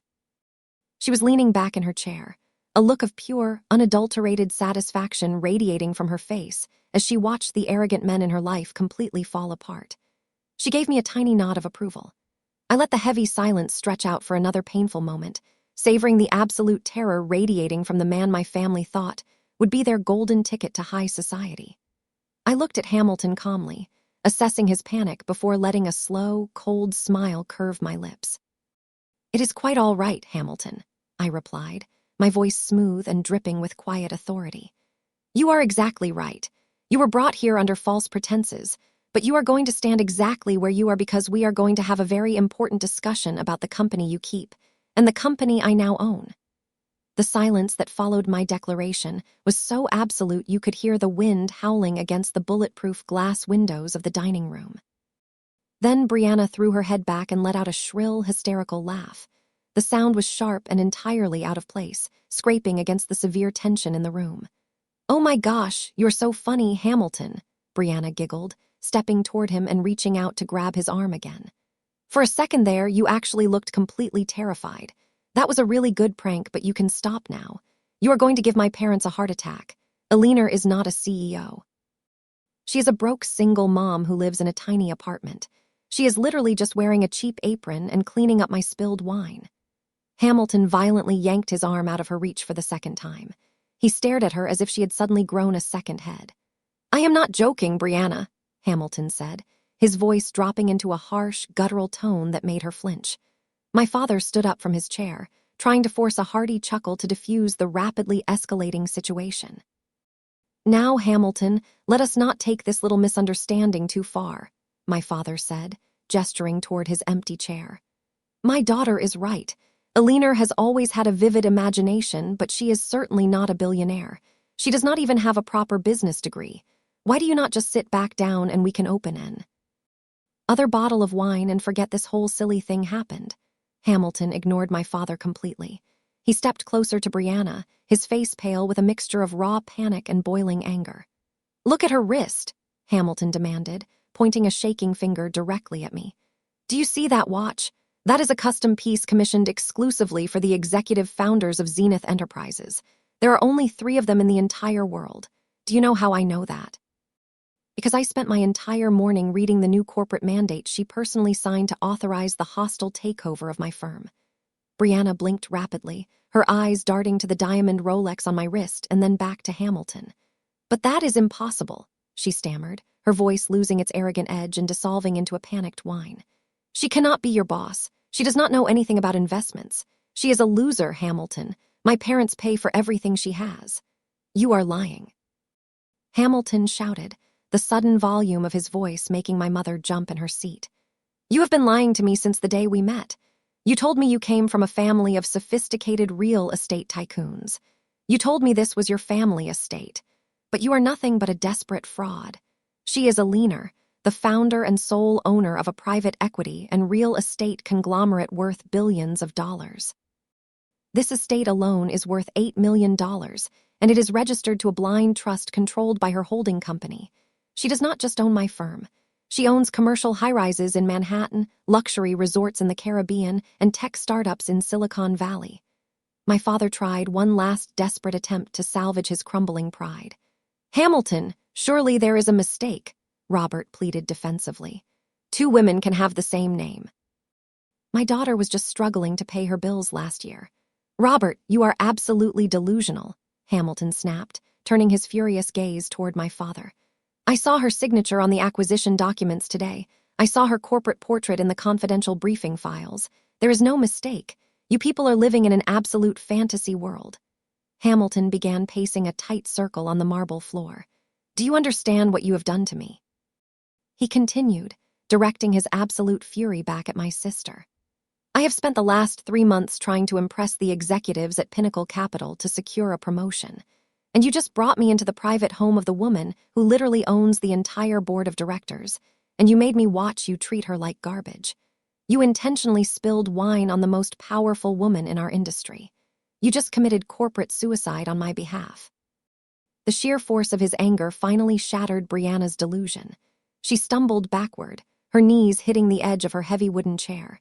She collapsed into the seat, her hands trembling so violently that she knocked over her own water glass. Her mouth opened and closed, but no sound came out. She looked at me, really looked at me for the first time in her entire life. She saw the expensive cashmere sweater, the flawless posture, and the cold, unbothered expression on my face. The absolute truth crashed down on her like a physical weight. I was not the family scapegoat anymore. I was the billionaire she had been pretending to be. My mother let out a strangled gasp, pressing her hands against her cheeks as the reality of the situation began to sink in. She looked from Hamilton to me, her eyes wide with sudden, terrifying comprehension. The luxury cabin rental falling through. My casual agreement to let them stay in this massive mansion.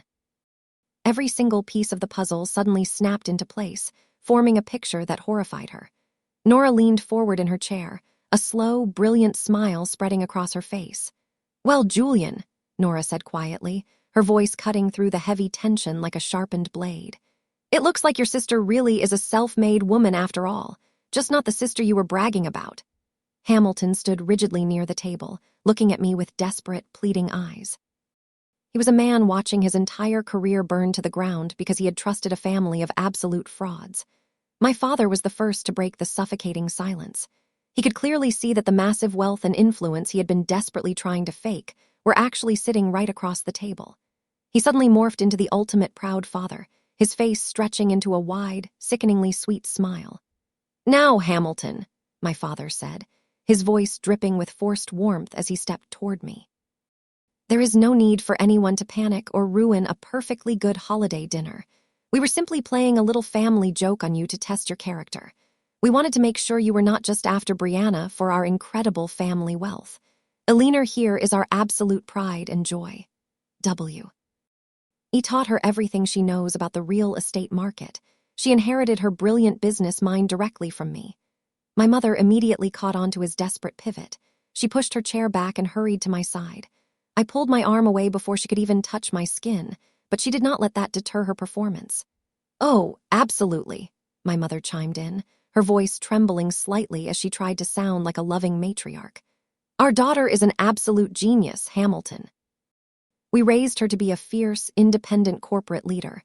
We have always been a deeply close-knit family. We share everything. What is ours is hers, and obviously what is hers is ours. We are all one big, happy empire. We just thought it would be highly entertaining to have her play the undercover boss tonight.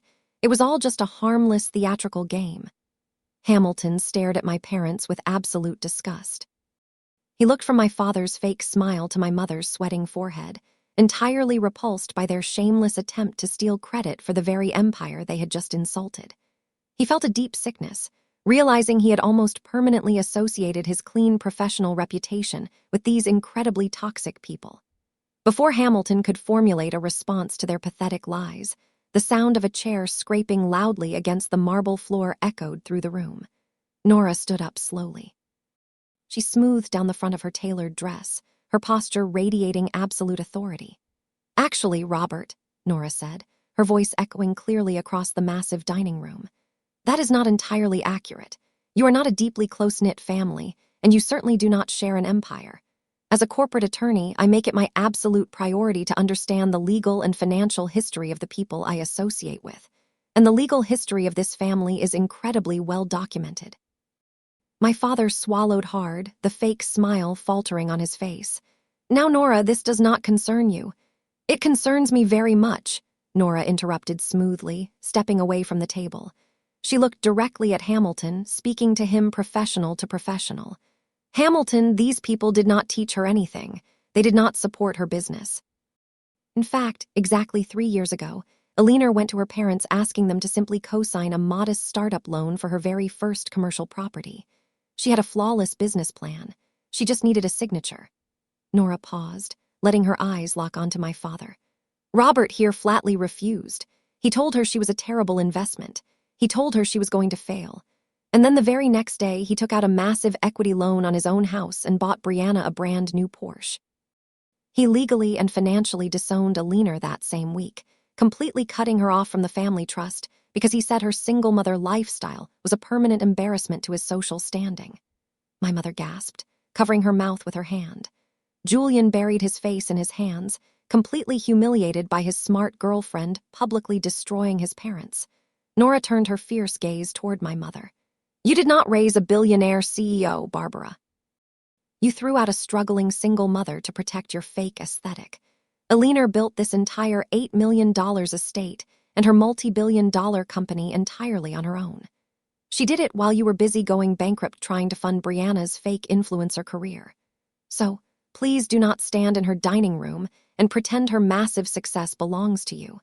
You do not own a single brick of this house, and you do not own a single drop of her success." Hamilton looked at me, a profound look of absolute awe replacing the terror in his eyes. He realized the incredible magnitude of what I had accomplished, completely alone. My parents stood completely frozen, their desperate pivot violently crushed by the undeniable, factual truth. They had absolutely nowhere left to run, hide, or manipulate their way out. Brianna could not handle the suffocating reality of the room. The absolute destruction of her curated lies was too heavy for her fragile ego to bear. Instead of feeling shame, she resorted to pure, irrational aggression. She pushed herself up from her chair, her face twisted into a mask of pure hatred, her hands trembling violently. "You set me up!" Brianna screamed, her voice echoing shrilly off the vaulted ceilings. "You orchestrated this entire night just to humiliate me. You knew Hamilton worked for your company from the very beginning, and you intentionally let us come here just to ruin my relationship. You deliberately trapped me because you cannot stand seeing me happy." I did not move a single muscle. I just looked at her, letting her pathetic accusations hang in the air. "I did not invite you here," I replied calmly. "You broke into my home after your credit cards were declined at a cheap rental cabin. You demanded I put on an apron and serve your food like a peasant. You poured a glass of vintage wine on me to make yourself feel superior. You built your own trap, laid out the bait, and walked right into it entirely on your own." Hamilton stood perfectly still, watching the toxic dynamic unfold with absolute clarity. The sophisticated woman he thought he was going to marry was completely gone. In her place stood a spoiled, manipulative liar who had tried to use him as a financial lifeline. He looked at the expensive designer dress she was wearing, suddenly realizing it was likely paid for by the very parents who were now completely bankrupt. "You lied to me from the very first day we met," Hamilton said, his voice cold and devoid of any lingering affection. "You told me you were an independent entrepreneur. You told me your family was old money wealthy. You made me believe I was entering a partnership of equals, but you are just a gold digger. Brianna, you have absolutely nothing to offer. You are completely empty inside." Brianna gasped, her eyes widening in pure panic. "No, Hamilton, please," she begged desperately, reaching across the table to grab his hand. "You do not understand. My family is just going through a temporary rough patch. I love you. Do not let my crazy sister ruin what we have built." Hamilton violently pulled his hand away, his expression hardening into pure, unyielding stone. "She is not poisoning my mind, Brianna. She's the only person in this entire room who actually told me the absolute truth tonight. We are completely done. I am breaking up with you right here and right now. Do not ever contact me again. I will be blocking your number the second I walk out of this house." The finality in his voice was absolute. There was no room for manipulation. The wealthy man she had spent months deceiving had just dropped her like a toxic asset. Brianna let out a sound that was half scream and half sob. Her face flushed a violent shade of purple. The total rejection fractured her reality. She completely lost her mind. She grabbed the heavy crystal water goblet from the mahogany table and hurled it violently across the room. It smashed against the stone fireplace, sending sharp shards of expensive glass raining down onto the pristine marble floor. "I hate you." Brianna shrieked, stomping her feet like an overgrown toddler throwing a massive tantrum. "My life is completely ruined, and it is all your fault." She grabbed a silver serving fork and looked as though she was about to hurl that weapon as well. My parents scrambled backward, terrified of their golden child finally snapping under the pressure. I had seen enough. The entertaining portion of the evening had officially concluded. I raised my right hand and casually snapped my fingers. The sharp sound cut cleanly through Brianna's hysterical screaming. Instantly, the heavy mahogany doors at the far end of the dining room swung open. 4 men dressed in impeccable black suits stepped quietly into the room. They were my private security detail, highly trained professionals who had been standing by in the wings the entire evening. They moved with terrifying speed and precision, fanning out to surround the dining table, their expressions completely blank and focused. The sudden appearance of the armed guards instantly silenced the room. Brianna's screams caught in her throat. She dropped the silver fork, her eyes darting nervously between the large men. My parents froze in absolute terror, suddenly realizing they were no longer dealing with a compliant daughter, but a powerful billionaire who controlled a private army. They stood perfectly still, their breath caught in their chests, waiting in absolute, agonizing silence for my final command to seal their miserable fate. I let the heavy, agonizing silence stretch for a full minute. The 4 security guards stood like stone statues, their eyes locked on my family. The sheer terror in the room was palpable. My mother looked at the shattered glass on the floor, then at the guards, and finally at me. Her arrogant facade completely crumbled. The wealthy, judgmental matriarch vanished, replaced by a desperate, panicked woman who suddenly realized she had no money, no power, and absolutely no way out of the mountains. Barbara collapsed back into her chair and covered her face with her hands. When she looked up, tears were streaming down her cheeks, real tears this time. "Eleanor, please," my mother sobbed, her voice cracking with pathetic desperation. "You have to call them off. You cannot throw us out into the blizzard. We are your family. We are your blood." I did not signal the guards to stand down. I simply leaned back in my chair and watched her cry. "You told me on the phone that my children and I were a liability," I reminded her coldly. "You told me we would ruin your perfect family aesthetic." "I was wrong," Barbara wailed, reaching her hands across the table as if trying to grasp my arm, though I was sitting much too far off. I was so incredibly stressed. You do not understand what we have been going through. We are completely broke, Eleanor. The rental took the very last of our credit. We have absolutely nothing left in our bank accounts. We do not even have enough money to buy gas for the rental car to get back to the airport. We are drowning. You are so successful now, and you have more money than you could ever spend. You have to help your family." My father nodded frantically, abandoning every last ounce of his pride. "Please, Alina," Robert begged, his voice shaking. "We made terrible mistakes. We trusted Julian with our retirement and he lost it all. We took out loans for Brianna and we cannot pay them back. The bank is threatening to foreclose on the house in Boston. If you do not help us, we are going to be living on the street. We will do anything you want. Just give us a loan. You are a billionaire." "A few $100,000 is nothing to you." Hamilton stood quietly near the broken glass, watching the ultimate financial execution take place. He looked at Brianna, who was staring at her parents in absolute shock, finally realizing that her family was not just pretending to be rich. They were actually on the verge of total homelessness. I looked at the two people who had spent my entire life making me feel completely worthless. They were finally begging for my mercy. It was the exact moment I had been waiting for. I turned my head slightly and made eye contact with Nora. Nora offered a slow, sharp smile. She had been waiting for her cue all evening. She reached down beside her chair and picked up her sleek, designer leather briefcase.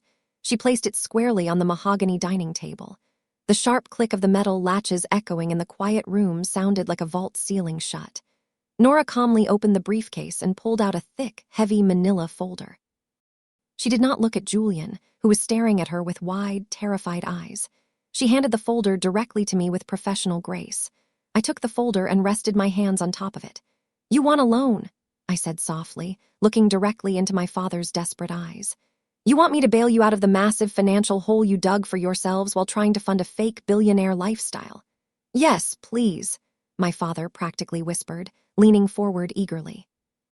I slid the heavy manila folder across the polished mahogany wood. It came to a stop right in front of my father's plate.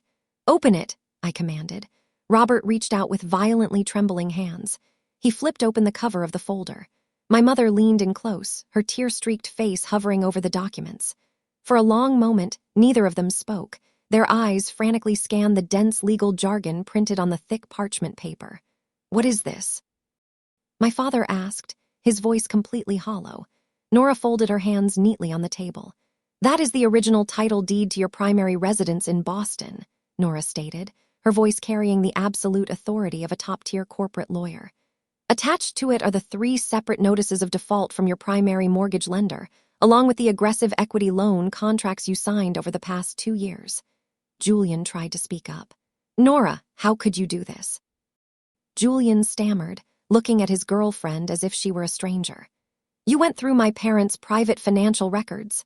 Nora turned her cold gaze to Julian. "I did not go through anything privately, Julian. Your parents defaulted on publicly recorded loans. When Alina told me about your lies yesterday, I simply ran a standard property background check. It took me exactly 5 minutes to discover that you have been lying to me about your trust fund, your stock portfolios, and your family wealth. You are a complete fraud, and your parents are currently holding a folder that proves they are entirely bankrupt."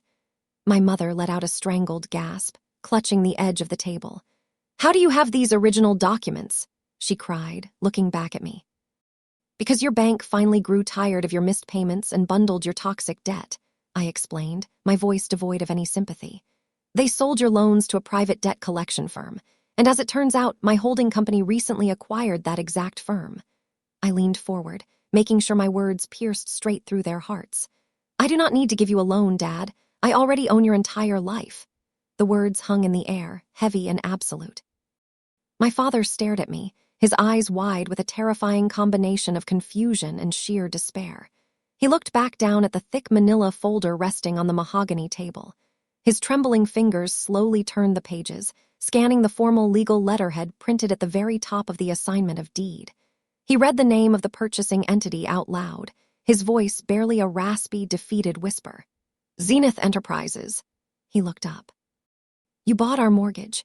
"I bought all of your mortgages, Dad," I corrected him smoothly, leaning forward and resting my arms on the table. "I bought your primary mortgage. I bought the second equity line of credit you took out to pay for Julian's completely failed cryptocurrency startup. And I bought the third massive, high-interest loan you secured just to fund Brianna's fake influencer lifestyle and buy her that ridiculous sports car.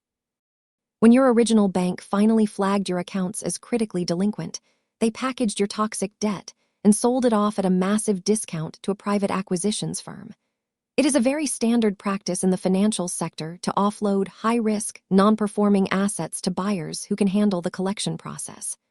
And as we established earlier, Nora chimed in quietly from her side of the table, Eleanor owns that acquisitions firm. Exactly, I said, keeping my gaze locked directly on my father. My portfolio managers flag hundreds of distressed residential and commercial properties every single month. But when I saw your specific Boston address cross my desk, I personally stepped in and authorized the immediate purchase. I did not do it out of the goodness of my heart. I did not do it to save you from your own reckless financial decisions.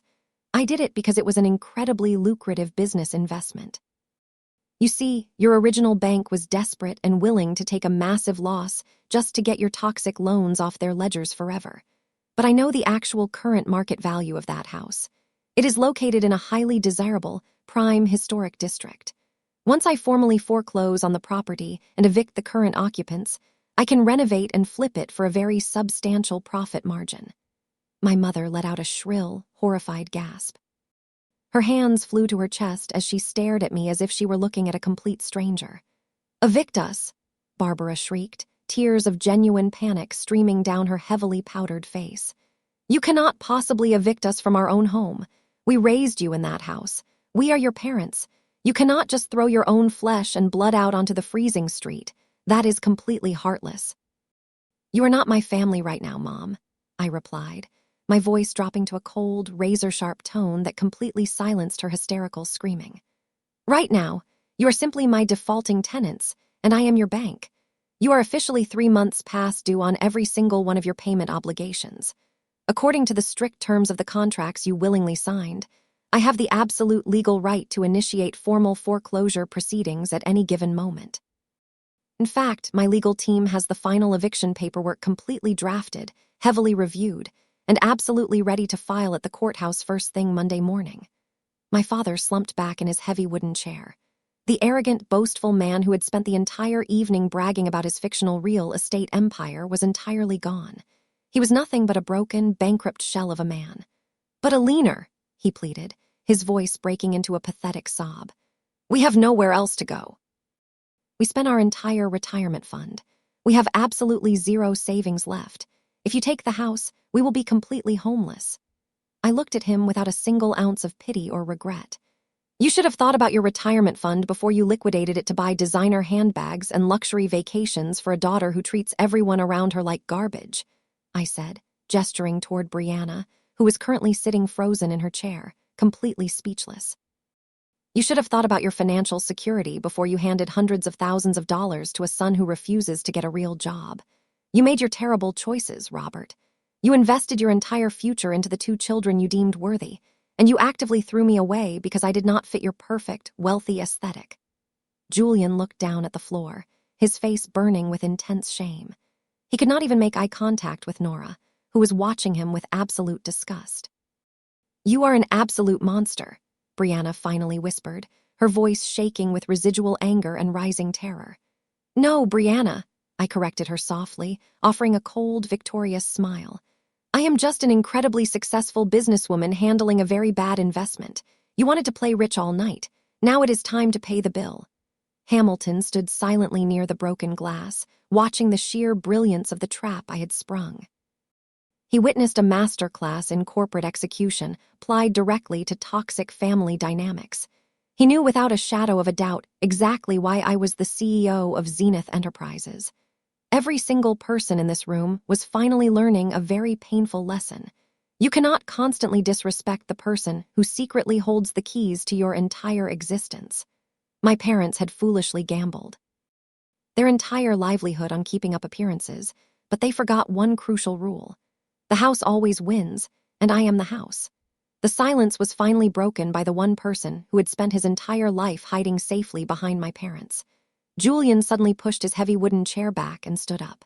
His face was flushed with a pathetic mixture of deep embarrassment and wildly misplaced rage.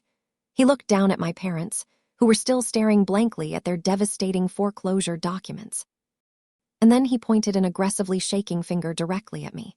"You are completely out of line, Eleanor," Julian yelled, his voice cracking slightly as he tried desperately to sound intimidating. You think just because you have a lot of money now, you can treat your own flesh and blood like absolute garbage. You are actually sitting there enjoying this. You are acting like some ruthless corporate dictator, but you are just being incredibly cruel and vindictive. These are our parents. They made some unfortunate financial mistakes, but they absolutely do not deserve to be humiliated and thrown out onto the freezing street by their own daughter. You need to call off your lawyers right now and fix this massive mess before you destroy this family forever. Julian puffed out his chest and quickly glanced sideways at Nora, clearly expecting her to look impressed by his sudden, aggressive display of dominance. He genuinely believed that standing up to me would somehow miraculously salvage his entirely shattered masculine ego. He truly thought he could successfully twist the narrative and make me the ultimate villain, proving to his brilliant, high-powered lawyer girlfriend that he was a man of fierce loyalty and solid moral high ground. But Nora did not look impressed. She looked at him with the cold, analytical detachment of a scientist observing a highly disappointing and defective specimen under a microscope. Nora slowly pushed her own chair back and stood up. She did not raise her voice. She did not yell or scream like Brianna had done. She did not need to. Her absolute, terrifying composure was far more destructive than any loud tantrum could ever be. "Sit down, Julian," Nora commanded, her voice slicing cleanly through the heavy dining room air with chilling legal precision. "Do not embarrass yourself any further tonight. You are not bravely defending your family. You are simply panicking because your personal automatic teller machine has finally been shut down permanently." Julian froze in place, his false bravado instantly evaporating into thin air. "Nora, baby, please just listen to me for a second," he pleaded desperately, reaching out across the table to touch her arm. "I can explain all of the financial stuff. It is just a temporary cash flow problem. We can easily get past this together." Nora pulled her arm back immediately as if he were carrying a highly contagious and deadly disease. "There is absolutely nothing left to explain," she replied smoothly, keeping her posture perfectly rigid. "I have spent the last 6 months of my life listening to you arrogantly brag about your massive investment portfolios and your exclusive trust fund. I sat there and watched you talk down to waitstaff and valets because you loudly claimed you were part of the elite upper class. But you are nothing but a lazy parasite. You selfishly drained your aging parents' retirement accounts to lease luxury cars you could never actually afford. And when they finally ran out of cash, you happily watched them steal from your own sister just to keep your pathetic, hollow charade going." Nora reached down to her left hand. She grasped the expensive diamond promise ring Julian had proudly given her just 2 months ago. He had sworn to her that he paid for the jewelry with his latest massive startup dividend check. Now she knew with absolute certainty that it was likely paid for by a desperate third mortgage on a house that was currently being foreclosed on by the woman sitting across the table. She slid the sparkling ring off her finger in one swift, fluid motion. She stepped closer to Julian, holding the diamond directly over his crystal wine glass. She opened her fingers and let it fall. The heavy ring dropped into the dark red vintage wine with a sharp, incredibly final asterisk clink asterisk. "You are a 33-year-old man who lets his parents steal from his sister," Nora stated coldly, delivering the ultimate killing blow while maintaining absolute, unwavering eye contact. "I do not date spineless frauds." Nora turned away from him without waiting for any kind of pathetic response. She looked directly over at me and offered a brief, highly respectful nod of silent solidarity.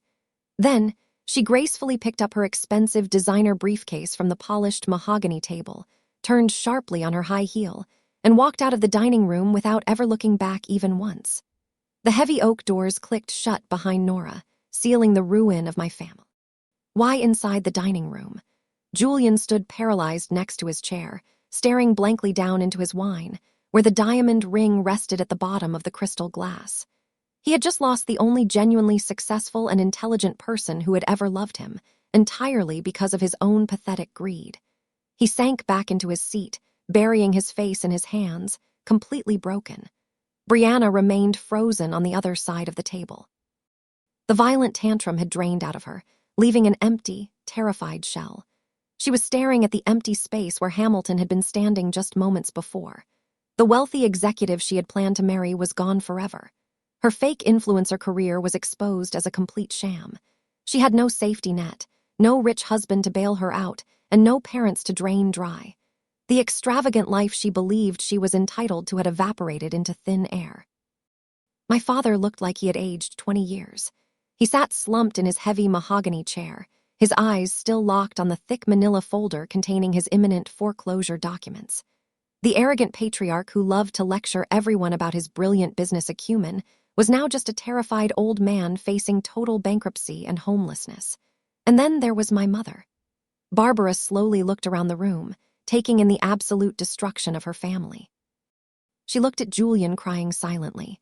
She looked at Brianna staring blankly at the wall. She looked at the 4 massive security guards standing silently in the corners. Finally, she looked at me. The reality of her situation hit her with the brutal force of a freight train. There was no money left. There were no hidden bank accounts. There was no luxury cabin in the woods. They had absolutely nothing. Barbara slid off her chair. Her knees hit the polished marble floor with a heavy thud. She did not care about her expensive designer dress or her carefully styled hair. For the very first time in my 34 years of life, my mother was crying genuine, desperate tears. They were not tears of manipulation or theatrical performance. They were tears of absolute, profound terror. "Eleanor, please," Barbara sobbed loudly, crawling forward slightly on the cold stone floor. Her hands shook violently as she looked up at me. "I am so incredibly sorry. I was so wrong about everything. I treated you terribly. I was just so stressed about maintaining our lifestyle that I completely lost my mind. Please, you have to forgive me. I'm your mother. I am begging you." I looked down at her, feeling absolutely nothing. No pity, no sadness, just a profound sense of closure. When her apologies failed to elicit any emotional response from me, Barbara desperately reached for her final trump card. She tried to play the role of the loving grandmother. "Please let me see Liam and Maya," Barbara begged, her voice cracking as the tears streamed down her face. "I just want to see my grandchildren on Christmas. I bought them presents before our credit cards stopped working. I want to hold them. I want to apologize to them, too. You cannot keep a grandmother away from her grandchildren on a holiday. Please, Eleanor, just let me see the kids. It will make everything better. We can be a real family again." I stood up slowly from my chair, towering over her kneeling form. The air in the room felt incredibly thin. I looked down at the woman who had happily discarded my children just a few days ago because they did not fit her wealthy aesthetic. "No," I replied, my voice completely devoid of warmth. "You are not going to see my children. Not tonight, not tomorrow, and not ever again." "But they are my grandchildren," Barbara wailed, pressing her hands against the floor. "You told me on the phone that my kids were messy," I reminded her, keeping my tone perfectly even and sharp. "You explicitly said that my single mom aesthetic and my chaotic toddlers would completely ruin the perfect image you needed to project for Hamilton. You said they were a liability to your flawless family facade." I swallowed the slight lump in my throat, ensuring my final words were delivered with absolute, lethal precision. I looked down at her tear-stained face, feeling completely detached from the woman who gave birth to me. "I am simply protecting the aesthetic, Mom," I said. "My children will never be exposed to the toxic, bankrupt reality of this family. I am giving you exactly what you asked for. Now get up off of my floor and get out of my house." I turned my back on my kneeling mother and nodded to the lead security guard. The order was given silently, but the execution was immediate and absolute. The 4 massive men in black suits stepped forward simultaneously, their movements entirely synchronized and highly professional. They did not shout or make any threatening gestures. They simply grabbed my father by his arms, hauling him up from his heavy mahogany chair with effortless strength. Another guard reached down and pulled my mother off the polished marble floor. "Get your hands off of me," Barbara shrieked, kicking her expensive heels wildly in the air as the guard lifted her like a child. "We have nowhere to go. You cannot do this. We will freeze to death." The lead guard did not even blink. He escorted them toward the grand foyer, their protests echoing loudly against the vaulted ceilings. Julian did not put up a fight. He simply stood up from the table, his shoulders slumped in absolute defeat, and walked out of the dining room on his own accord. He looked completely shattered, a hollow man who had just lost everything he mistakenly thought he owned. Brianna, however, was not going down without a final hysterical performance. When the last guard reached for her arm, she lashed out violently, attempting to slap his face. "Do not touch me, you giant ape," she screamed. Her face flushed a dark, furious red. "Do you know who I am? I am an influencer. I will ruin this entire security company." The guard easily dodged her flailing hand, grasped her firmly by both shoulders, and physically marched her out of the room. Her shrill voice faded down the long hallway, overlapping with my mother's desperate sobs and my father's pathetic pleas. A few moments later, the heavy sound of the massive front doors opening and slamming shut resonated through the estate. The cold winter wind had officially swallowed them whole. My private security team had successfully evicted my toxic family out into the freezing Aspen night. I stood completely still, letting the sudden, profound silence wash over me. The heavy, suffocating tension that had plagued my life for 34 years was finally gone. It was just me, the shattered crystal on the floor, and Hamilton Sterling.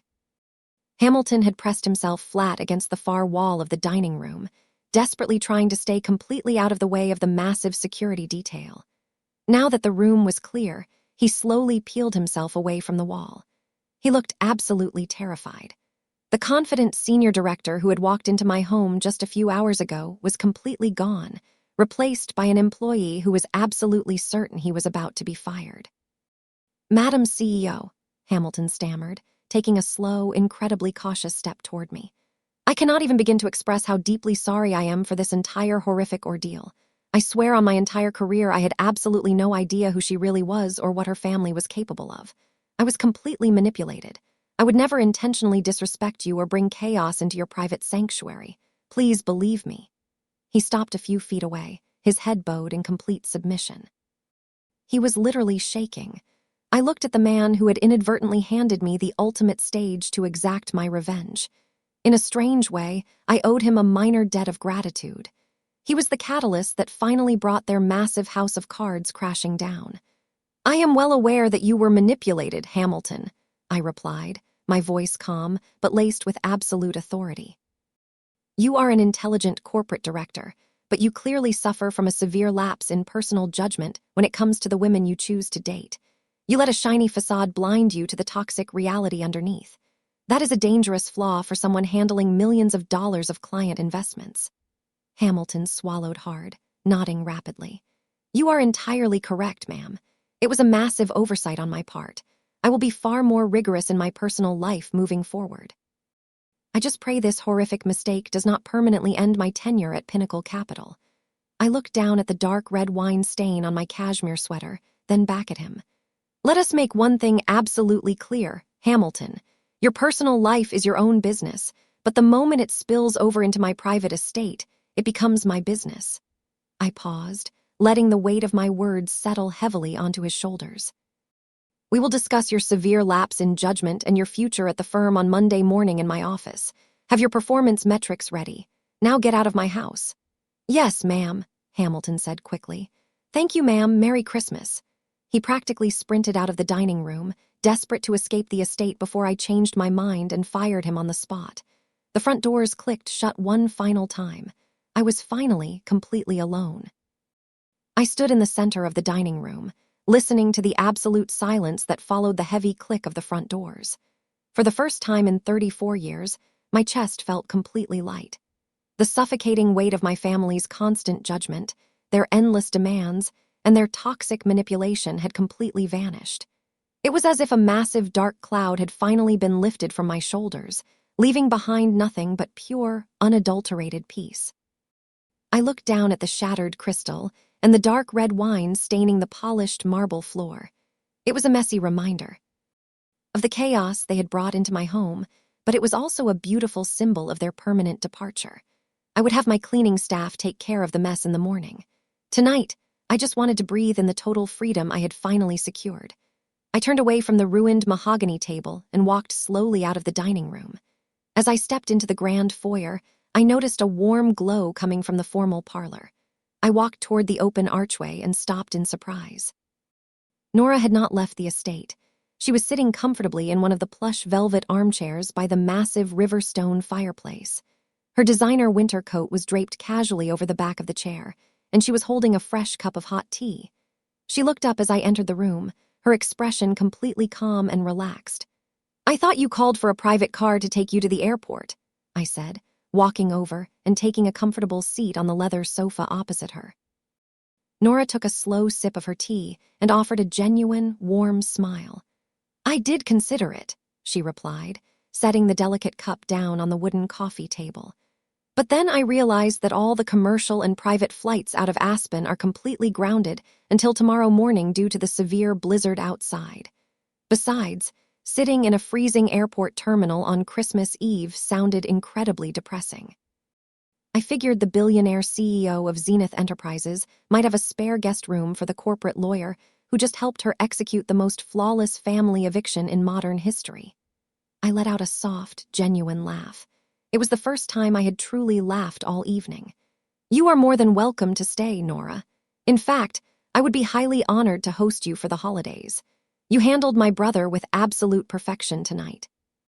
It takes a very strong, highly intelligent woman to walk away from a toxic relationship without a single ounce of hesitation.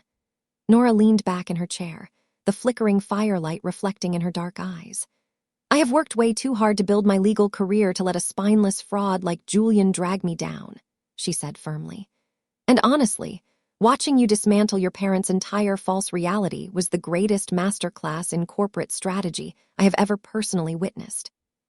You did not just break their delusion. You legally and financially dismantled their entire toxic existence. They will never be able to manipulate, belittle, or hurt you ever again." We sat in a comfortable, deeply respectful silence for a few long moments. We were two incredibly successful, self-made women who had just ruthlessly cut the dead weight out of our respective lives. We did not need their validation, and we certainly did not need to pretend to be anything we were not. The heavy burden was gone. Suddenly, the quiet, peaceful atmosphere was broken by the joyful sound of small, rapid footsteps echoing from the top of the grand staircase. The heavy oak doors of the private cinema had opened, signaling the end of the holiday movie marathon. I stood up and walked to the base of the massive staircase just as Liam and Maya came bounding down the carpeted steps in their matching pajamas. "Mommy!" Liam shouted happily, his face glowing with pure excitement. "The movie was so awesome." Santa Claus flew his magic sleigh right over the big snow mountains. Maya giggled loudly, practically launching herself from the bottom step directly into my waiting arms. "Santa is coming," she cheered, burying her small face into my shoulder. I caught her easily, wrapping my arms tightly around her warm little body while Liam hugged my legs. I closed my eyes, breathing in the sweet scent of their shampoo. They were completely safe. They had not heard a single violent scream. They had not witnessed a single broken glass, and they had absolutely no idea that their toxic grandparents had just been permanently exiled from our lives. They were pure, innocent, and completely untouched by the darkness that had relentlessly haunted my own childhood. "I am so glad you loved the movie, my sweet angels," I whispered, kissing the top of Maya's head. I looked over at Nora, who was watching us from the parlor archway with a soft, deeply affectionate smile. This was my true family. It was not defined by blood or legal obligations. It was defined by pure love, deep respect, and the fierce desire to protect each other at all costs. The storm was officially over, and our real Christmas was just beginning. I led Liam and Maya into the formal parlor, where Nora was already waiting. The massive Riverstone fireplace crackled loudly, casting a warm, golden glow across the room. The contrast between the violent blizzard raging outside the bulletproof glass windows and the absolute serenity inside the house was breathtaking. I had my staff bring in fresh mugs of steaming hot cocoa piled high with fluffy marshmallows, and we all settled onto the thick rugs right in front of the roaring fire. Nora seamlessly joined in, laughing genuinely as Maya tried to balance a marshmallow on the end of her nose. Watching a high-powered corporate lawyer sitting cross-legged on the floor playing with my children, as if she had known them her entire life, solidified everything I had come to realize that evening. We did not need my parents or my siblings to make this holiday special. We had everything we could ever possibly need right here, safe and secure from the toxic madness outside. The towering Christmas tree in the corner was decorated beautifully with silver and gold ornaments, glowing softly under the ambient light. I walked over and pulled out the first few presents wrapped in shimmering paper. The next 2 hours were filled with nothing but pure joy. There were no tense whispers, no passive-aggressive insults disguised as jokes, and absolutely no walking on eggshells to appease a fragile ego. Liam tore into a massive building block set he had been begging for, while Maya squealed in delight over a new interactive storybook. I even had a small wrapped gift for Nora, a vintage leather portfolio I realized suited her sharp aesthetic perfectly. She opened it with genuine surprise, her eyes shining with real gratitude. She told me it was the best Christmas she had experienced in years. I felt exactly the same feeling, a deep warmth that had been missing for so long. As I sat back on the plush rug, watching my children laugh and play in the safety of the fortress I had built for them, I allowed myself to fully process the massive shift that had just occurred. For 34 years, I had allowed society and biology to dictate my worth. I had believed the lie that because we shared the same blood, I owed them my unconditional loyalty, even when they treated me with absolute cruelty. But looking at the empty space in my life where they used to be, I did not feel a single ounce of grief. I only felt a profound sense of liberation. Family is not determined by an accident of genetics.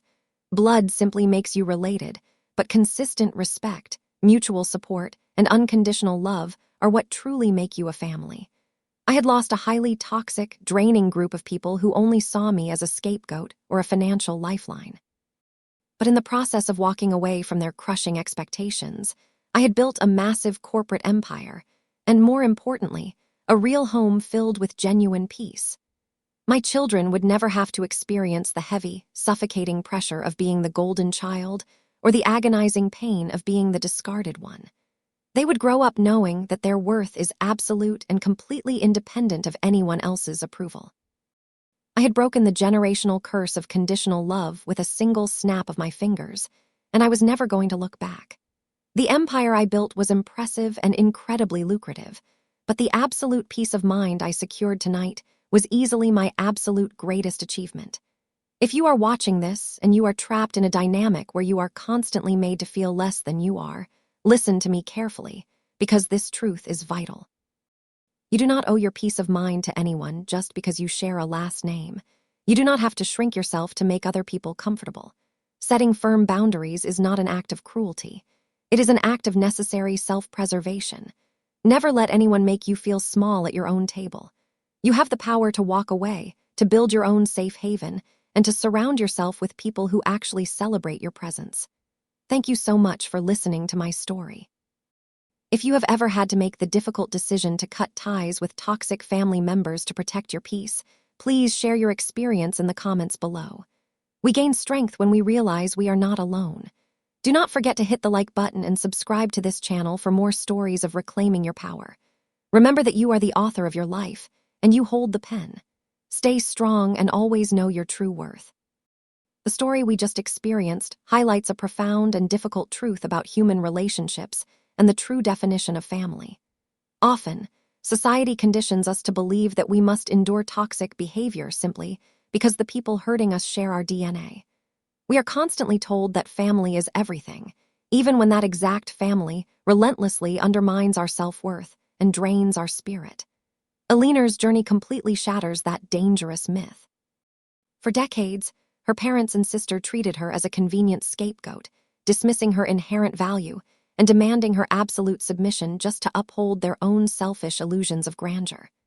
But Eleanor realized a vital lesson that we all need to deeply understand. Enduring abuse and disrespect is never a requirement of love. By walking away from her family's constant belittlement, she was able to build an incredible empire, and more importantly, a peaceful sanctuary for her own children. Her story powerfully teaches us that true family is built on a solid foundation of mutual respect, unconditional support, and genuine care. Blood simply makes you related, but consistent respect is what actually makes you family. If a relationship requires you to shrink yourself, hide your success, or sacrifice your dignity just to keep the peace, it is absolutely not a relationship worth keeping. Letting go of toxic people, even the very parents who raised you, is never an act of cruelty or selfishness. It is a deeply necessary act of self-preservation and profound self-love. We are the ultimate authors of our own lives, and we hold the absolute right to decide who gets a seat at our table. Please share this video with someone who might need the courage to set their own healthy boundaries and reclaim their peace today.